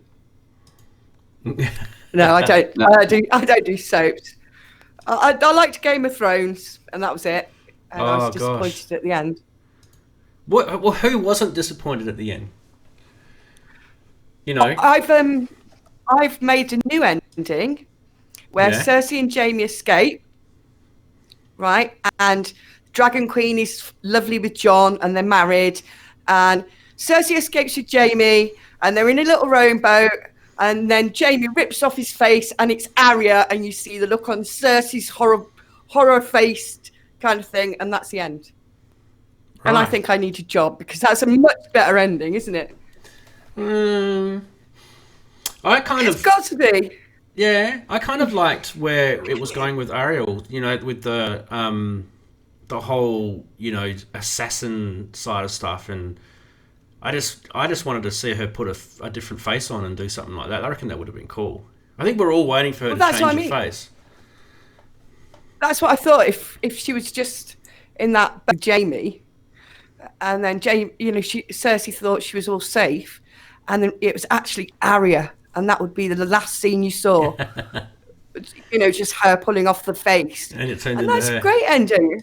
Yeah, that would have been that would have been alright. That's a good ending. Yeah.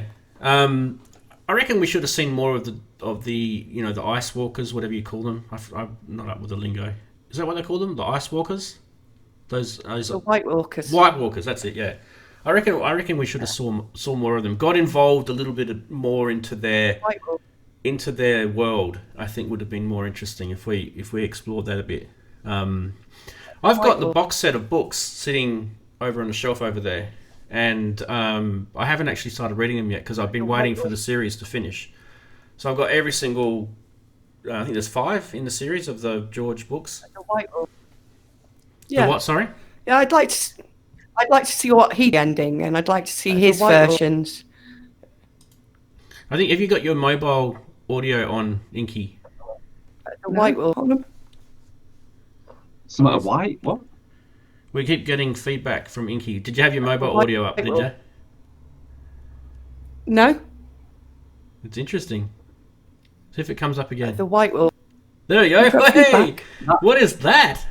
That's interesting. What is it? The White. Yeah, Inky's sampling herself right now. The White Wolf. I can't hear it. Quick sample it. Where's it coming from? The White Wolf. What?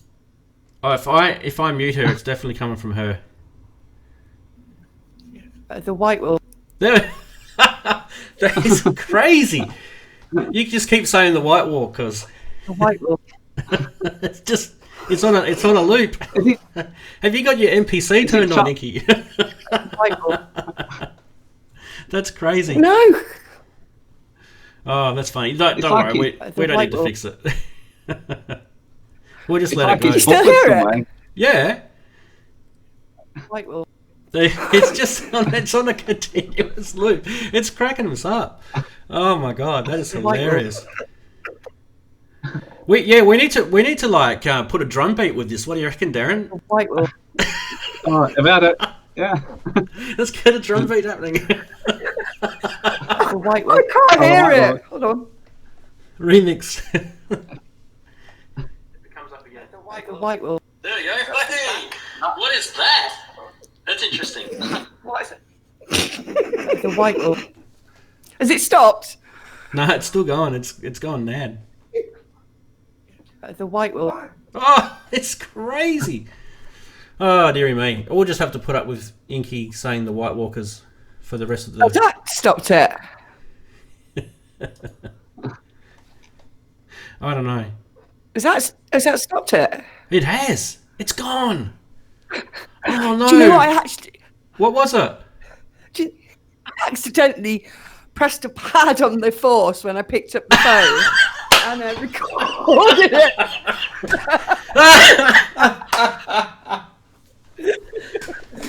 I knew it. We were spot on. Us musos, we know our stuff. We knew that was sampled. That is hilarious. Oh, is it still there? Press it again. Is that what you're gonna... The White Walkers. Is that it? The White Wolf. Yes! Oh, we're going to have to do like a remix of Inky saying the White Walkers. That is hilarious. So you put your phone on the pad and it recorded, did it? Yeah, I must. That is hilarious. Oh, there's never a dull moment on this stream, that's for sure. Oh, that's brilliant. Brilliant. Oh, now we know we can actually sample the stream and replay it through the stream and just confuse the crap out of everyone. That'd be awesome. Oh, dear. Well, I was going to ask. So, with the topic today, we talked about the ground loop thing. Do you reckon we've covered it? Do you reckon that's... Has anyone got any questions? Oh, see you later, Michael. Anyone got any questions about it? Have I missed something? There was a few other things. Do you guys want me to cover just a couple of other things that I thought maybe worth talking about when we're talking about noise? And that is not to do with ground noise, but it's to do with interference. Inky, you were sort of touching on it a little bit. So, what can cause interference in your noise in your setup? Okay. Let me just quickly touch on it. All right. Yeah, so power. Power. Yeah, exactly. But what I was going to do is bring this up. If I can find it. I'm just going to bring my, you guys, I've shown you this heaps of times, my mixing console. There we go. All right. Minimize that. There we go. And let's just go to here. Okay, so on your mixer, you've got your preamps, right? Which is this part of it across the top. Usually there's like a little knob on your mixer, your physical mixer, and you can actually set the preamp amount on your mixer. So this is a virtual interface to my actual physical mixer, and you can see some of these channels are set to 48 volt and all that sort of stuff. Now, if your preamps, we don't need to stay on there though. If your preamps are too hot, in other words, if you've got your preamps turned right up to almost maximum, or and I think usually anything above sort of 80 or 90% will guarantee that you're going to have some sort of hiss coming in. Do you guys agree with that? Yeah. Oh, yeah. Yeah, I don't really. Yeah. So there's a dead giveaway. Lots of people, starting out don't know where the noise is coming from. I guarantee the first thing to check is your preamps. If you've got your preamps too hot, that's where your noise is coming from. And the MX1, Daren, do you agree, is notorious for it. If you've got those gains on your MX1 too high, they hiss like anything. Oh yeah, even through the headphone socket, you put the level up slightly too high. That's what was having the issue last time when I was running through the headphone socket into my Scarlett so that you could hear me mic. Yeah. You turn that slightly too high and it's hissing all the way. And normally in the stream, I'll run my mic through, I've shown you guys before, a compressor and a gate and all that sort of stuff. This particular setup, I've actually not done it. So you can hear echo in the room. I've got all the gates and everything turned off. But in fact, gates and compressors can actually cause noise as well. So you'll get these artifacts. So when the compressor's attacking or releasing, you'll get artifacts from the compressors and you'll get artifacts from gates. And they can also cause noise. So sometimes if you're getting noise, turn your gates and your compressors off. That's another one for you. And the other thing was, back on the USB subject, there's just a couple of things that I forgot to mention. That's all. I just wanted to bring them up. So back on the USB subject, we were talking about what can you do to get rid of noise through USB products, and I was saying, well, everyone's putting batteries into their USBs now. There's this thing by a company called Uptone Audio, and it's called a USB regen. And a lot of people swear by this that work in actual recording studios. They reckon that what this thing does is it actually regenerates the data that comes out of the USB signal, and then it disconnects it from any of the power side of the circuit and retransmits it on the other side. So you're not getting any noise signal coming through. It's pure data. So that's what that does. It's pretty pricey though, but it's nothing that fancy to look at. So there's that, and there's one other thing that a lot of people go away. Here we go. This thing, the Jitterbug. It's actually a power noise filter for USBs. That's what it looks like. $79. That's Australian dollars, by the way, so that'll be a lot cheaper in the UK. About half of that in pounds. And yeah, it actually is literally a noise filter. So there you go. There's the other bits that I forgot to mention. So there you go. Wrapping that off with a nice little bow tie. While we're saying that, Inky can hit the pad.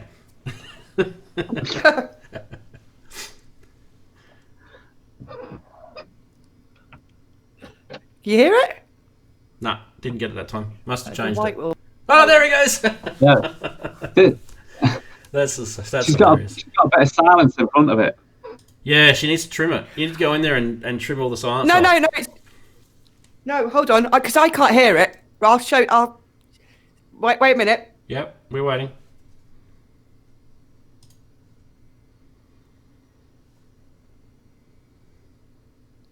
The white will. Is that it? Can you hear it? Yeah, we can hear it.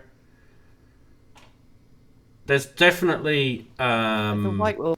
what do you reckon, Daren? Probably about 8 seconds of silence at the start. Yeah. Yeah, Okay. it needs trimming. Oh, you're going to make me make a track out of it, aren't you? You get used to trim it. Oh, we're gonna get. All right, we should do like a channel submission, right? Everyone has to submit something, some part to this track. So, okay, guys in the chat. I've done my bit, Between now and next week, what we're going to do is I'm going to set up a Dropbox link. Okay, we're going to set up a Dropbox link. Everyone can chuck something up. It's got. We're going to make the White Walkers remix. This is it. Oh no! So no. anything you want, like we'll just get it to work, and then I don't know, one of you guys can be the remixers. You guys can blend it together.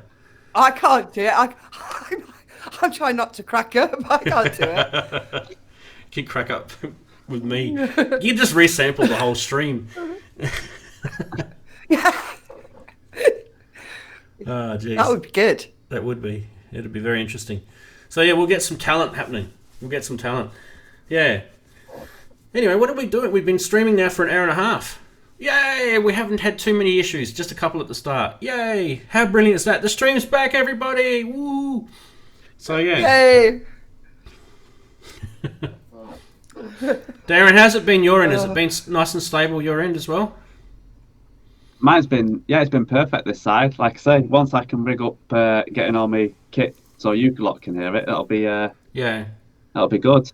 What we can...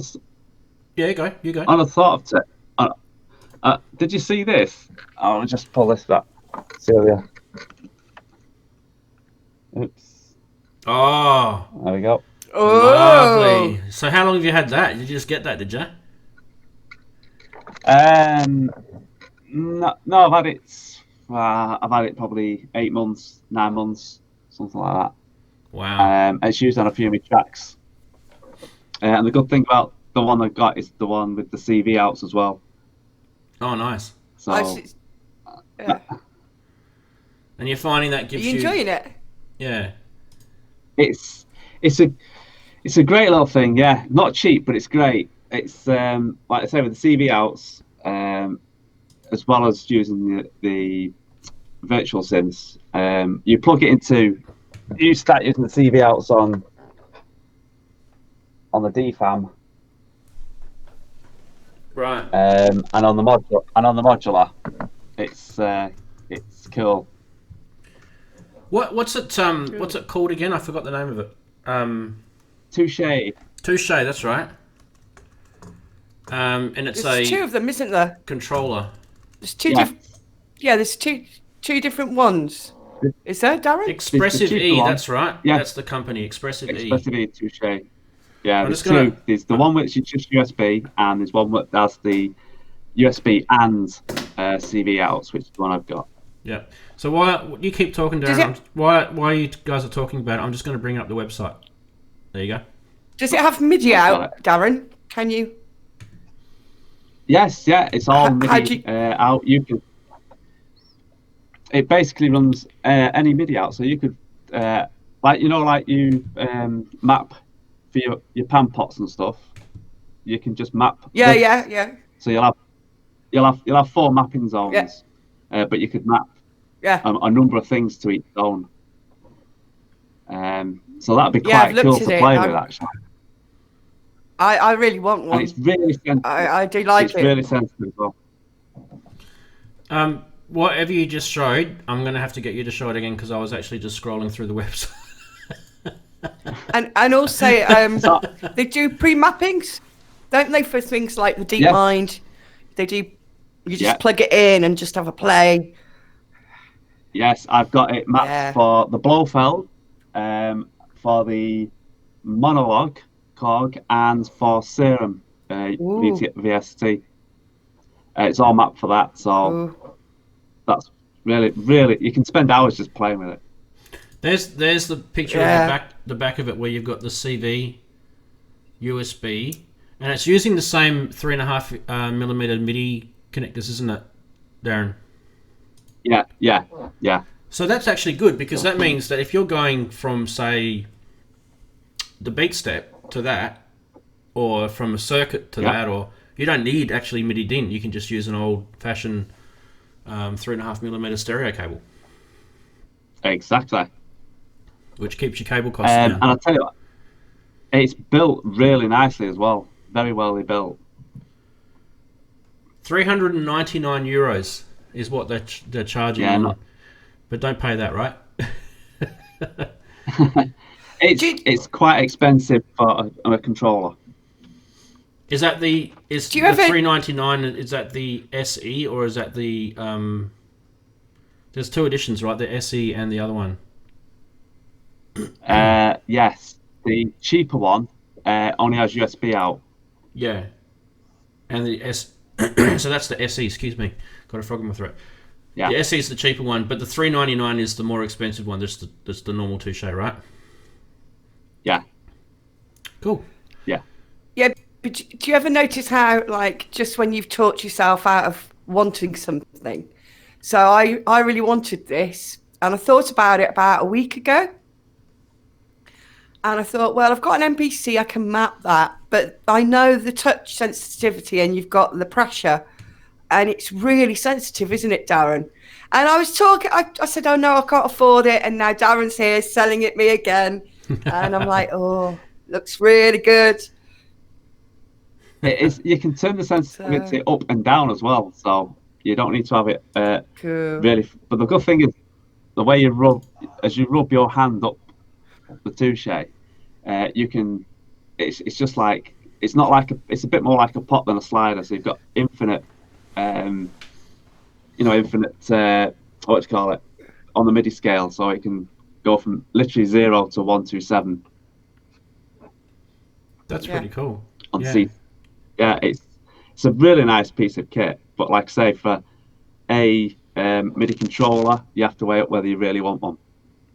Well, it is MPE too, so that's that new, that new three-dimensional type MIDI controlling thing. Well, have you seen the video? They brought out the new. I think it's a string, because you can buy synths for it, because it comes with Lee, which is a synth, which is packed with quite a few, a VST, which is packed with quite a few really nice sounds. But they're bringing out other add-ons for it as well. A bit like, was it, Omnisphere, and they brought out Keyscape. Touche have done the same. Yeah, that was actually really, really cool what Omnisphere did. And and I've seen the Touche stuff. That's really cool. What we need to do, Daren, is we need to get you to demo that. So we're gonna start now having a little Daren request list thing, I think, happening on the stream. We'll have a little Daren segment. So you got the synth to show us. Now you got the Touche to show us. So yeah. Yes. Absolutely. And then we've got Inky. She's going to be doing the resample on the White Walkers. Yeah.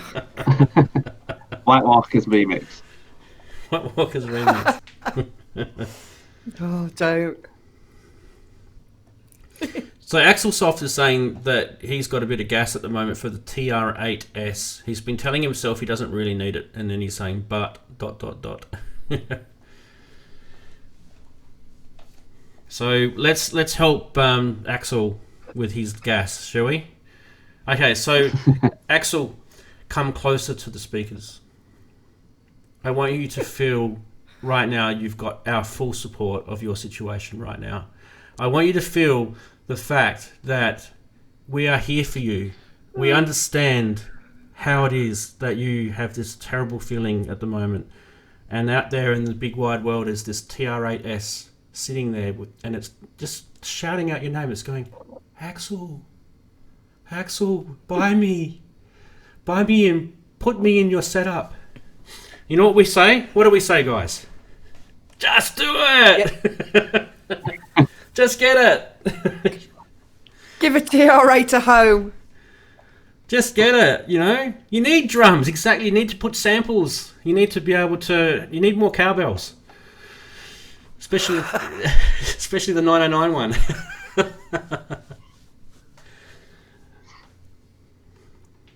They can sample. They can absolutely sample.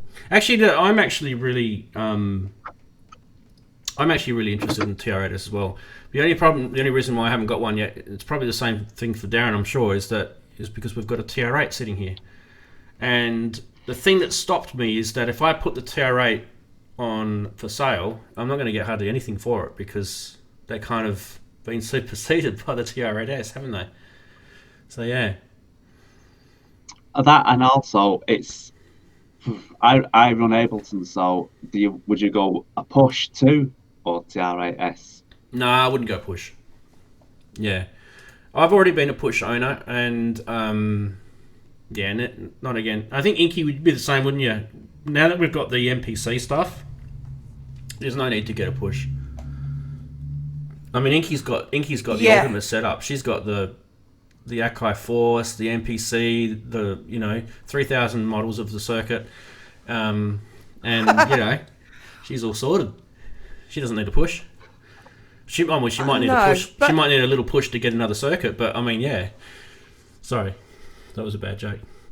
Speaking of bad jokes, Triple Eight Berg said before there was a bit of a pun. We were talking about Daren doing stuff, and he said touche on the Raven. Thought that was quite funny. I missed that one. So Triple Eight Berg's saying he just took delivery of Access Virus B. He's been telling us that he's been wanting an Access Virus B. So he's finally got one. Congratulations. Build quality is amazing for something that's 20 years old. Yeah, well, Access do make... Their stuff is expensive because they actually make it really well. Yeah, so you have to let us know how you find the sound of the Access Virus B. Yeah, definitely sounds better than Access Virus A, I can tell you that much. And some people swear that the B model is the best one. So there you go. German versus Chinese. Yeah, maybe.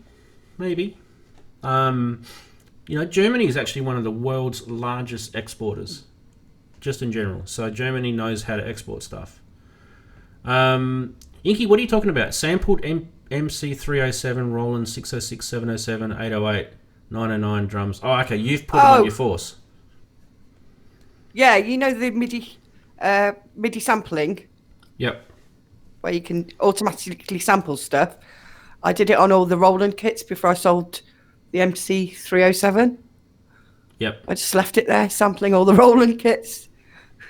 That's not a bad idea, actually. I should do that. That's Daren, that's what we should do.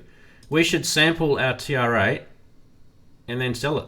And then we can get a TR8S. Problem is, we don't actually need one because we've got an MPC. So, well, I've got one anyway. But yeah, that's the next thing. We need to entice Daren to get an MPC. Why do you want a push, Daren? Well, I basically work studio. I don't do live yet. So, although a lot of my tracks I want to play live. So we'll have to see. Well, I guarantee you that this situation will come to you, and that is when you decide that you're going to play live. The first thing that you're going to say to yourself is, "Oh my god, I'm not going to be able to lug all this gear." I can't just take I've got 6 tracks, 20 tracks, or whatever that I have to do, and I've used all different gear in each track, and there's no way I'm going to be able to lug all that and play that live. So what do? You have to either chuck it on a laptop and bring that with you and play samples, or you can get an MPC live. Feel the power, Daren. It's dragging to you. I'm already hooked on modular as well. You're screwed. Yeah, I've got a problem too. I've got holes in my modular. Yeah. It's what when you're a kid and you've got those things and they say collect them all. Do you remember that? You'd get like one toy and it said underneath the box it'd say collect them all. That's what Eurorack is. It's collect them all. We're stuffed. Eurorack is a bane. As soon as you enter that world, that's it. You can't stop. Hang on, Inky's going to show us something. Here we go. Somebody gave me this, and I started to think about modular. and whether I could fit a little case in there. Oh, okay. It's like I a don't little, know if it's big enough. like a Pelican Yeah. case. Yeah. Cool. Yeah. You can fit a small system Well- in that. You could definitely, don't get your fingers stuck in there. You could definitely fit something in that. Yeah, but that's the problem. Someone gave it me for free, and it's going to cost a fortune now, isn't it? It's going to be like the most expensive free gift I've ever had. Yeah, it's like Inverted Popes are saying, holes in your modular, I have a gaping chasm that will never be filled. Yeah, that's the worst thing. If you get a power supply, the power unit for a modular, and then put one unit in, you're done for. Yes, especially those ones like in the rack brute that I've got. They're so like tight together. They're almost like, what do you call it, 1 HP or 2 HP apart. They're really, really close together. So you could literally just fill this thing up with heaps of tiny little thin modules. Well, yeah, the Slippery 2 slope. HP, the 2 HP that they do. Obviously, it's 2 HP, and they're literally. If I was to put a hole, in fact, let's see if I can show you. Oops. 2 HP are these here, Yeah, and that's that there. Can you see that's it? like a finger width, isn't it? Yeah. Yeah, like that's just a 2 bit HP. bit wider than your middle finger. That's In fact, tiny. there. Can you see the black one? Yeah, That the black one. there. Yeah, just move your camera to the right slightly. There you go. Yep. Jeez. I could do a modular show, I know, but I don't know. Triple Eight Berg, I don't know anything enough about it. I'd be, I'd get thumbs down from everyone. Giving me thumbs down on YouTube. Yeah, but I can't handle it. Maybe next. It'd be good for like, say you and Daren to take someone like me who's a complete novice at it, and Yeah. I can apply it to the Neutron, and Daren can tell us what's actually happening and what these modules actually do. Because we have a small amount of understanding, but not enough to go and buy stuff. I'm still a novice. If Daren, if you're a novice, an owning novice. what's the rank below novice? That's me. A wee fella. Well, next time we're on, I might have a patch set up so we can play in the background. You've got a fairly decent system there. That's what I was talking about before with the little power. See how these are little power. So hang on, is there 1, 2, 3? There's 9, 8. No, there's 8 because that one's filled. That means I've got to go and buy 8 things. Look at that. That's just the rack broke. I've got another space here too. Oh no. What am I? It's like having missing teeth. I look like a meth addict. My rack looks like a meth addict. What are we going to do, guys? Should we all have a go? Should we do a little patch for next time then? I'll have a go on my little thing. Yeah, we should do a patch. Yeah, why not? Do a patch and a sample. Someone's mentioned something in the chat. Hang on a sec. Pico ones are also T8. So Henri's asking, are the Pico ones 2 HP? Or I don't know if they do a 1 HP. No, I don't think so. No, I don't think it's possible because that means it wouldn't actually be able to be screwed in, would it? You've got to have 2 HP to get the 2 screw spots. The Pico, I think looking at that Pico, it's about 3 HP. Yeah, I think it is. Yeah, it's a bit wider. It's slightly bigger than the 2 HP stuff. Actually, we'll be able to find out. They can Google it. Let them Google it. Yeah. Yeah. It is about 3 HP. Because I think 2 HP is the smallest. The biggest problem I've got with my rack at the moment is I don't know whether I'm going to put any sort of mixer. Basically, in Eurorack, the mixers are going to be mainly just VCAs. Have you got that? Have you got a bank of VCAs? I can't remember what you've got in yours. Yeah, you've got a bank of VCAs in yours. No, I have got some VCAs, yeah. But I do actually have a separate mixer, the Rebel Technologies, up here. Yeah. So that's what I'm thinking that about getting for mine, something like that. How many outputs has that got? That runs 4 channels. Yeah, so that's all you need. And that But way you can link them together at the back, so you can link as many as you want up and have as many channels, so you can go 4, 8, 16. Yeah. I know that one. That's good. They're actually pretty cheap too. They're good. The 2 HP Mac Mr. saying the 2 HP fits the jack sockets and 1 HP is only a blank. Yeah, that's right. Yeah, so you use the 1 HP. Yeah, that's right. So you use the 1 HP as a filler. You know, if you need to fill in a blank. You know, to stop your rack looking like a meth addict. Is HP an acronym? No. Well, it's horizontal. I forget what it's classed as. I can't remember. I can't think what it's called. It's for horizontal something.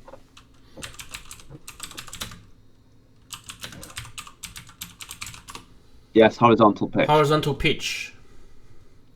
Each HP is 0.2 inches or 5 millimeters. There you go. You just had to Google that. See? We're just kidding.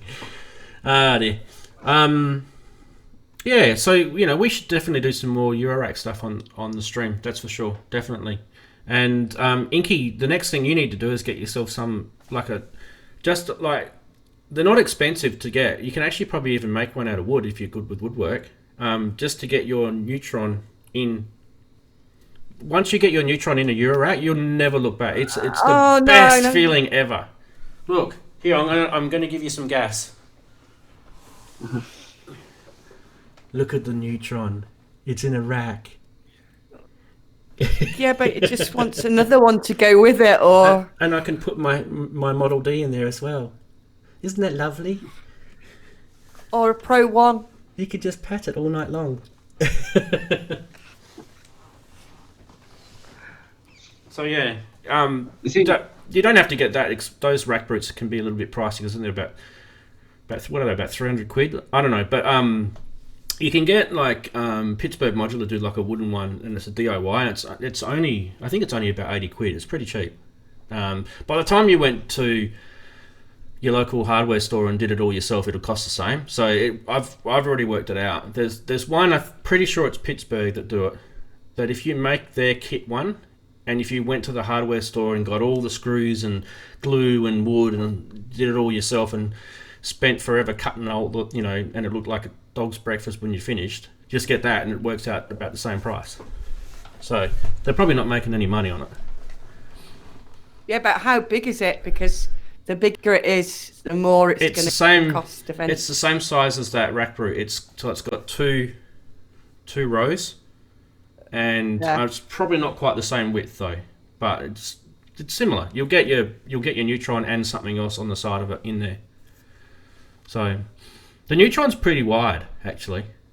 So I don't know. Someone will be able to tell us how many HP the neutron is, or Google will. The neutron is 84, but I think it might be 88. There you go. That's quite wide.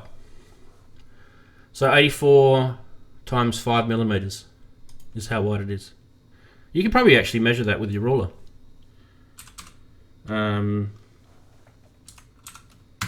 420 millimeters. How big's your DFAM? Yeah, that's probably about right. Daren? DFAM. Let me find a tape measure. I haven't got a tape measure. They're not as wide as the neutrons. They're not as wide. They're about the same width as a Model D. So probably about. Well, I can tell you what the DFAM is in HP.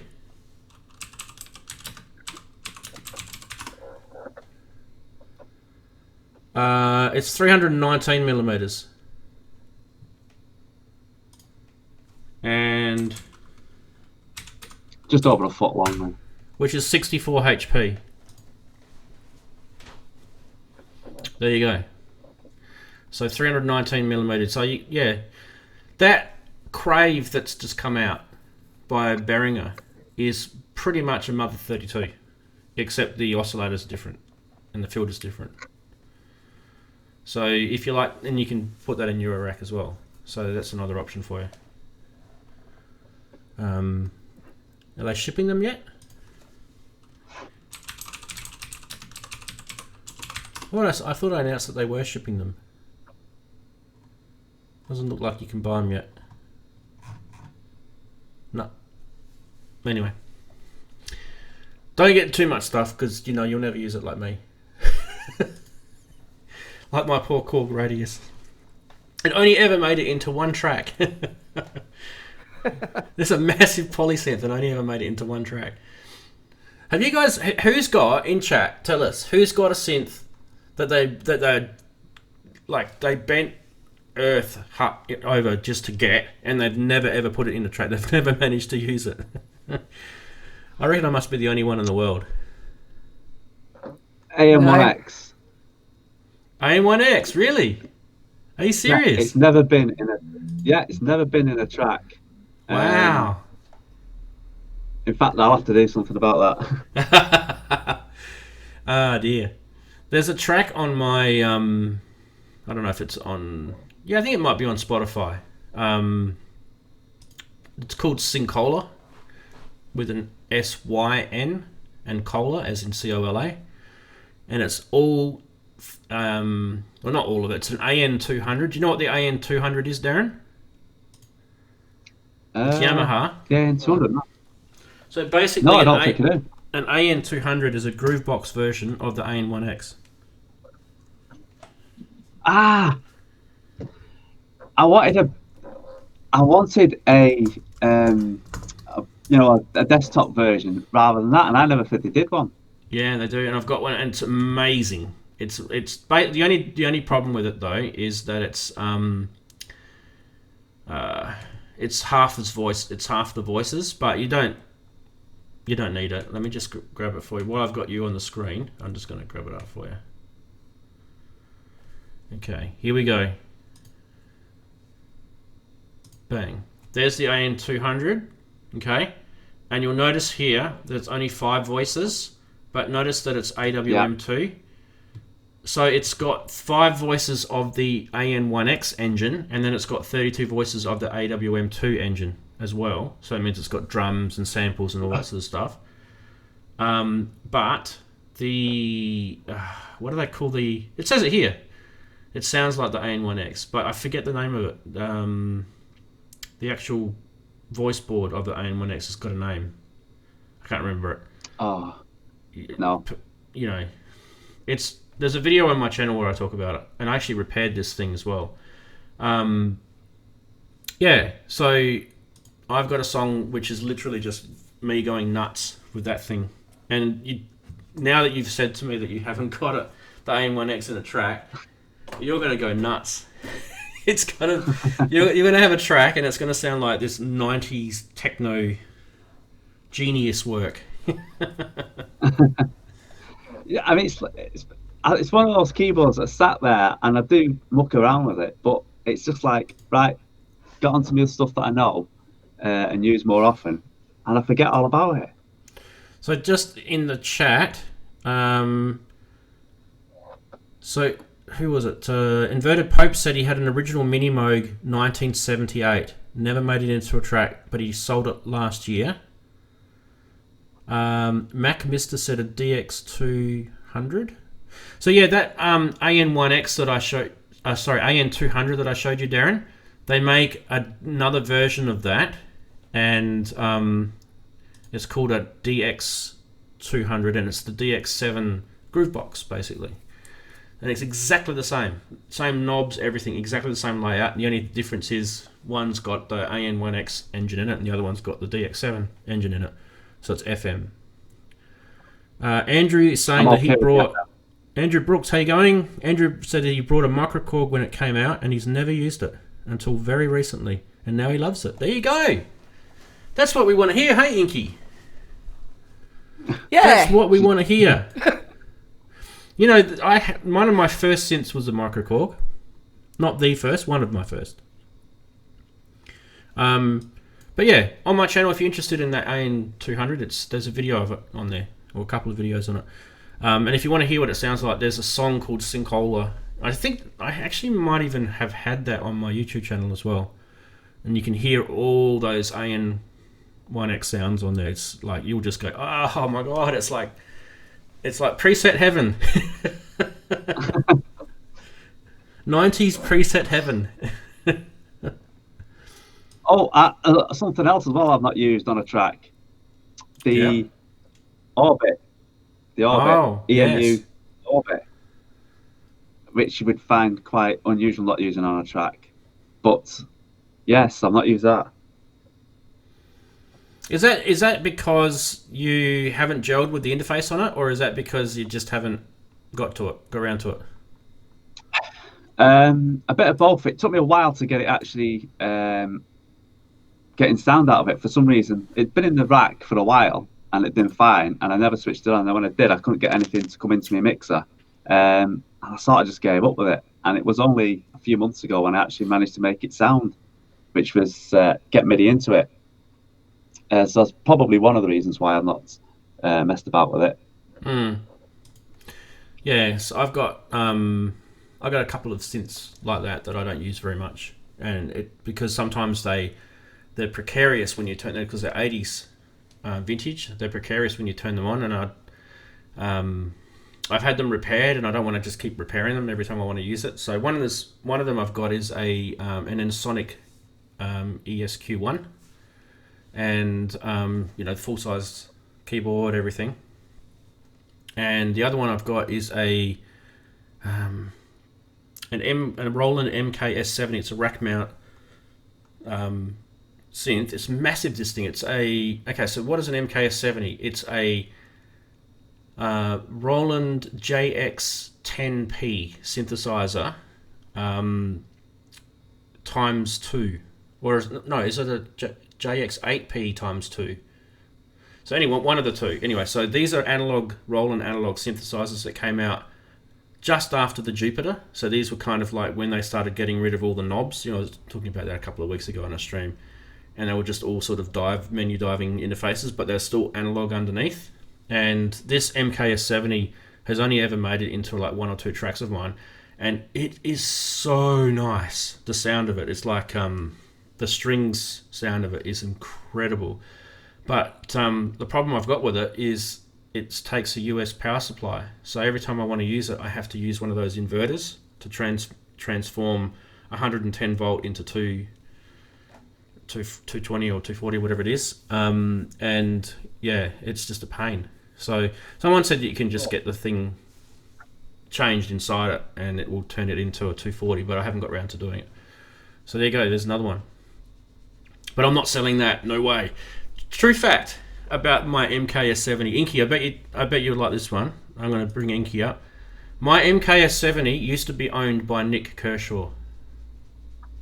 Oh, really? Yes. Oh, I quite like Nick Kershaw. Yeah, and he messaged me to confirm it on Twitter. So there you go. Wow. You need to... Yeah. That's pretty cool. Yep. That's pretty cool. I've actually got one of the original data cartridges on it that you store all the custom patches on, and it's got his name on it. Actually, I'll just go to you, Inky. You can tell us a little bit about if there's anything that you're lusting for at the moment. While I go get the data cartridges, and I'll give you some Nick Kershaw eye candy. What would I like? Yeah, anything that you're lusting over. I quite like that squid sequencer. I quite like the Odyssey. I quite like the DFAM. I think that's about it, really. The Odyssey, hey? That's kind of it. So the Behringer Odyssey or the Korg Odyssey? Or the original The Odyssey? Behringer. Well, I'm not a millionaire, so the Behringer one and the Behringer Pro 1 I quite like. All right, so here we go. There's the date. I'm going to cover up someone else's name on here because it's private. There's the date, 1987, okay? And then this is the cartridge. So it's a memory cartridge, okay, that you plug into the synthesizer. And Can you read that?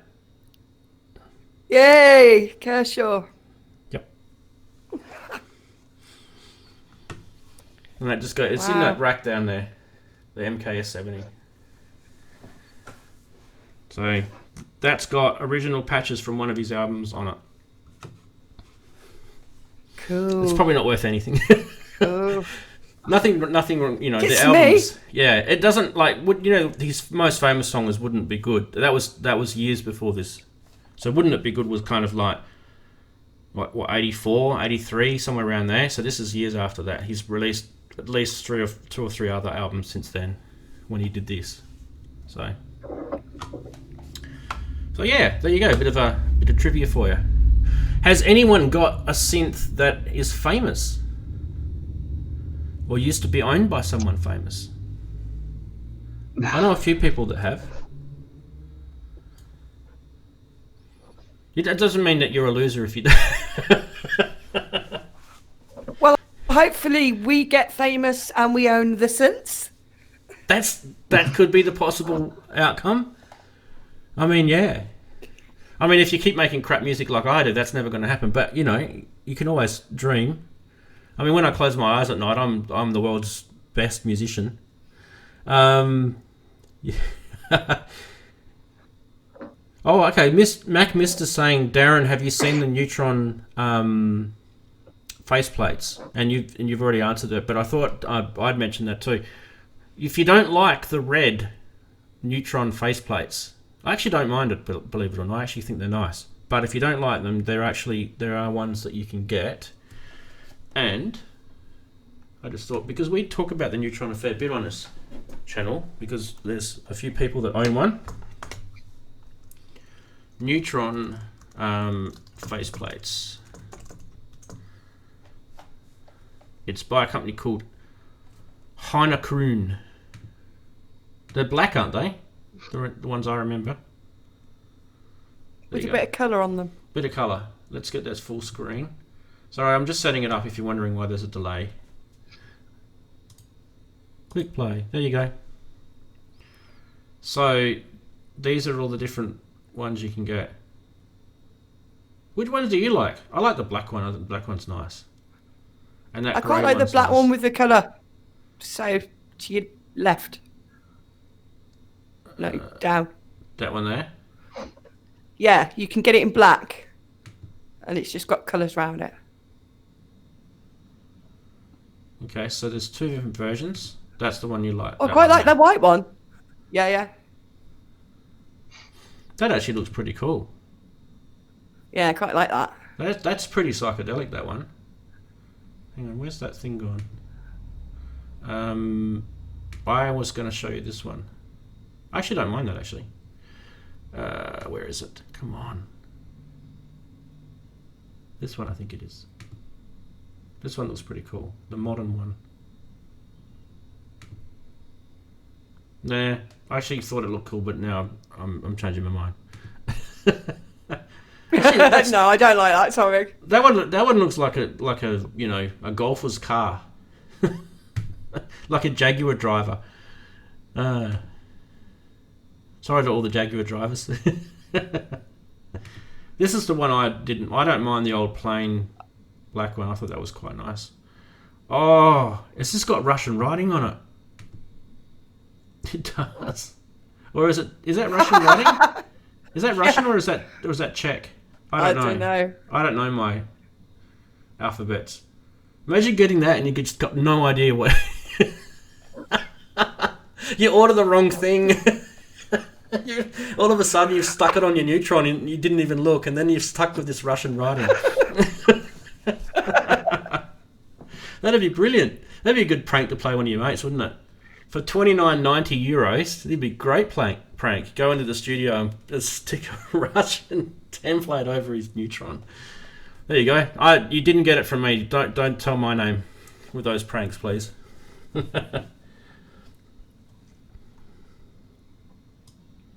What is going on in chat? They're talking about Whitney Houston in the shower.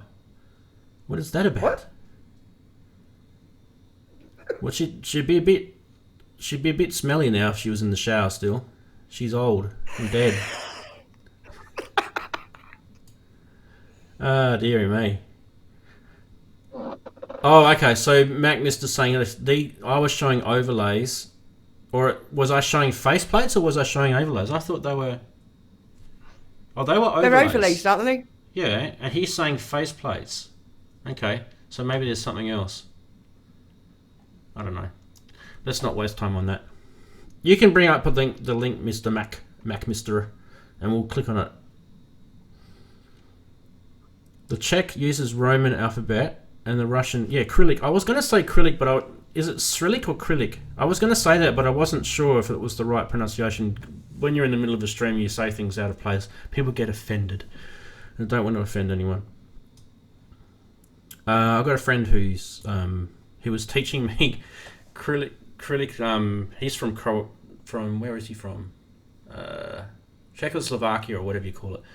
The Czech Republic. That's it. That's what it's called. And he was teaching me some of the letters, and two of the letters, they look like parts of a female anatomy. And that's how he taught me. He said these look like female breasts, and those letters mean this. And you never forget things like that. I don't know why. Useless bits of information. Anyway, we're moving on. It's getting dirty. Yeah, I understand what faceplates are, but what we wanted to know was the link. You know, overlays you stick on, faceplates you screw on. We get that, but we needed the link. Because obviously this one I picked is not the correct one. Anyway, Axel's asking us, have we got any thoughts on the new K2? Well, we talked about the K2, didn't we, a couple of weeks ago on the stream. So the K2 is the Behringer MS-20, formatted in the same way as Neutron, as the Model D. You know, it's in a little desktop thing, and then you can pull that out and put it into Eurorack. And while we're talking about it, do you guys remember that? I can bring it up on the screen. Yeah. The Axel's wanting your thoughts on it.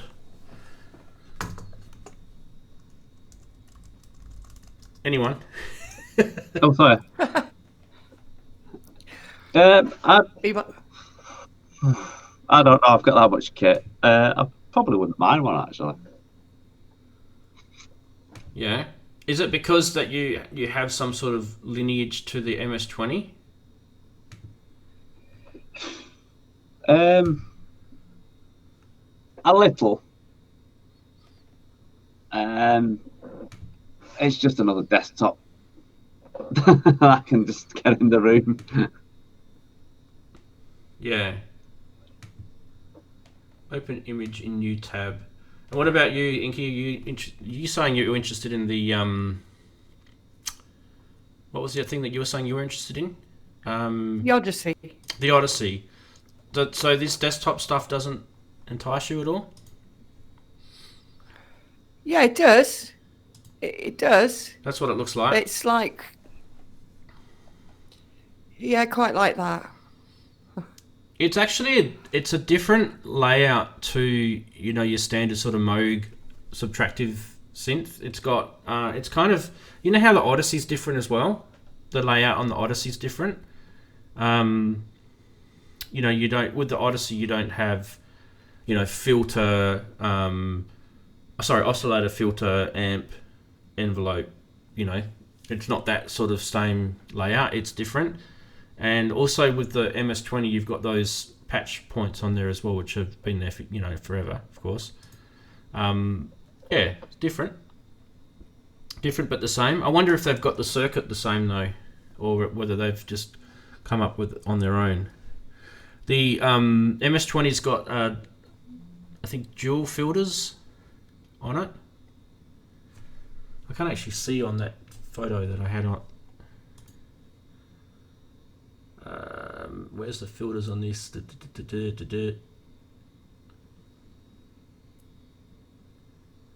Well, it should be the same as the original, right? So those who have had I've never had an MS-20, so I don't actually know. So there you go. I'm not down the MS-20 path.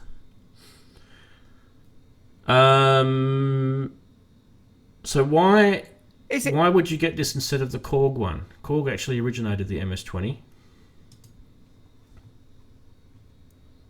For me, because it's cheaper. Anyone in chat, I guess. Yeah, the Korg doesn't do the desktop, do they? No, they did. They did do a desktop. But it was very, very pricey. Oh yeah, they did. Yeah, yeah, they did. Yeah, and then for the was same pricey. price, you'd have to get a small car. It wasn't cheap. It was like £800 or something. It was, I didn't think it was. Yeah. It offered value. And it definitely wasn't people are saying some of the Korg remake stuff was not the same circuits as the original because they made it into SMC components and they took some shortcuts and so they're saying that the sound of it wasn't the same. People in chat will be able to tell you that though. So the answer is I probably wouldn't be interested in one. The K2 that is, purely because I've never really been interested in MS-20. So, but then again, I said that about the Neutron. I ended up getting one. Mind you, though, I got the Neutron purely because of all that modular stuff that it's got on the right-hand side. Like the, attenuators and sample and hold and, all that stuff. I've already told that story anyway. I don't need to re-say it. So, I think the Crave would be more interesting. Personally, you guys have seen the Crave, right? It's like the what do you call it? The Mother 32 clone. little orange. Yeah. Yeah. So Crave. Let's get that up. Why is it whenever you search for something from Behringer that their site doesn't come up? Some other site comes up instead. Some reviewer's site. That's weird. Okay, so who's got a Mother 32? Because that is almost identical. I don't think you can put that in a Eurorack. I think I mentioned that you could Eurorack that, but I actually don't think you can chuck that in a Eurorack, hey? Yeah, that's definitely not... That looks like a desktop module, doesn't it? Yeah, it's a good little synth though for the price, isn't it? Yeah, what is it, 199 euros for that? Yeah. That's like a third of what the Mother 32 cost. And it's got the 3340 VCO, same VCO that's in the MS101 or the SH101. So it's got a Roland or a Curtis VCO. It was in just about anything in those, early 80s, that chip. So there you go. There's the other option. Triple Eight Berg saying that the build quality on the original, not the original, the MS-20 Mini, the remake, was abhorrent. Yeah, plasticky. Very plasticky. Yeah, it's a pity they didn't Eurorack that. I actually thought why would they not Eurorack that? It's bizarre. Isn't it? The Crave. Why is that? That's just crazy. Everything else, that thing that I showed before, where is it? The K2. I've lost it now. Why do I keep losing my pages? Open image in new tab. There we go. K2. That's Eurorack. I don't get it. That's weird. They're making that as a desktop and that as a Eurorack. It just doesn't make sense. Anyway, someone will be able to tell us. Yeah, I think it's an oversight. Inverted popes. The Crave is similar in terms of voice architecture, but it looks different and can't comment on the sound. Not heard the Crave. I don't think many people have other than YouTube videos, Andrew, so yeah. Okay, Andrew's saying that the Crave is Eurorack compatible, but it's not rackable. So what I think you mean, Andrew, you can tell me if I'm wrong or not, is with all that CV stuff across the top. Is that what you mean? That it makes it Eurorack compatible, just having all the CV stuff? Isn't the Mother 32 Eurorack? You can Eurorack the Mother 32, right? Yeah, you can. And the DFAM. And the DFAM, yeah. So that, to me, that was a massive oversight. If they can't, yeah, I don't know. I quite like the form factor though. I think that's why they've done it for like DJs just to take out. Yeah. Yeah. As like a bass synth, because it is quite square, flat, easy to take out, cheap enough to take out. Do you know what I mean? Yeah, it's kind of it's kind of tiny and useful in that sense. So you're not having to fill your desk up with stuff. Whereas if you look at the Neutron, it's a bit bigger. They're all that stuff is all a bit bigger and thicker. Yeah, but don't forget though. I mean, I'm always going to stick up for the Neutron, made by a different group of people in Behringer, made by the guys at Midas, the same guys that made the Deep Mind, and this other stuff that you're seeing is made by a different R&D team. So like when you've got a Neutron, you've got all of that extra Eurorack functions there, which if you were to buy that through like a Moog module or something like that, that would cost about $600-700 as a standalone module just on its own.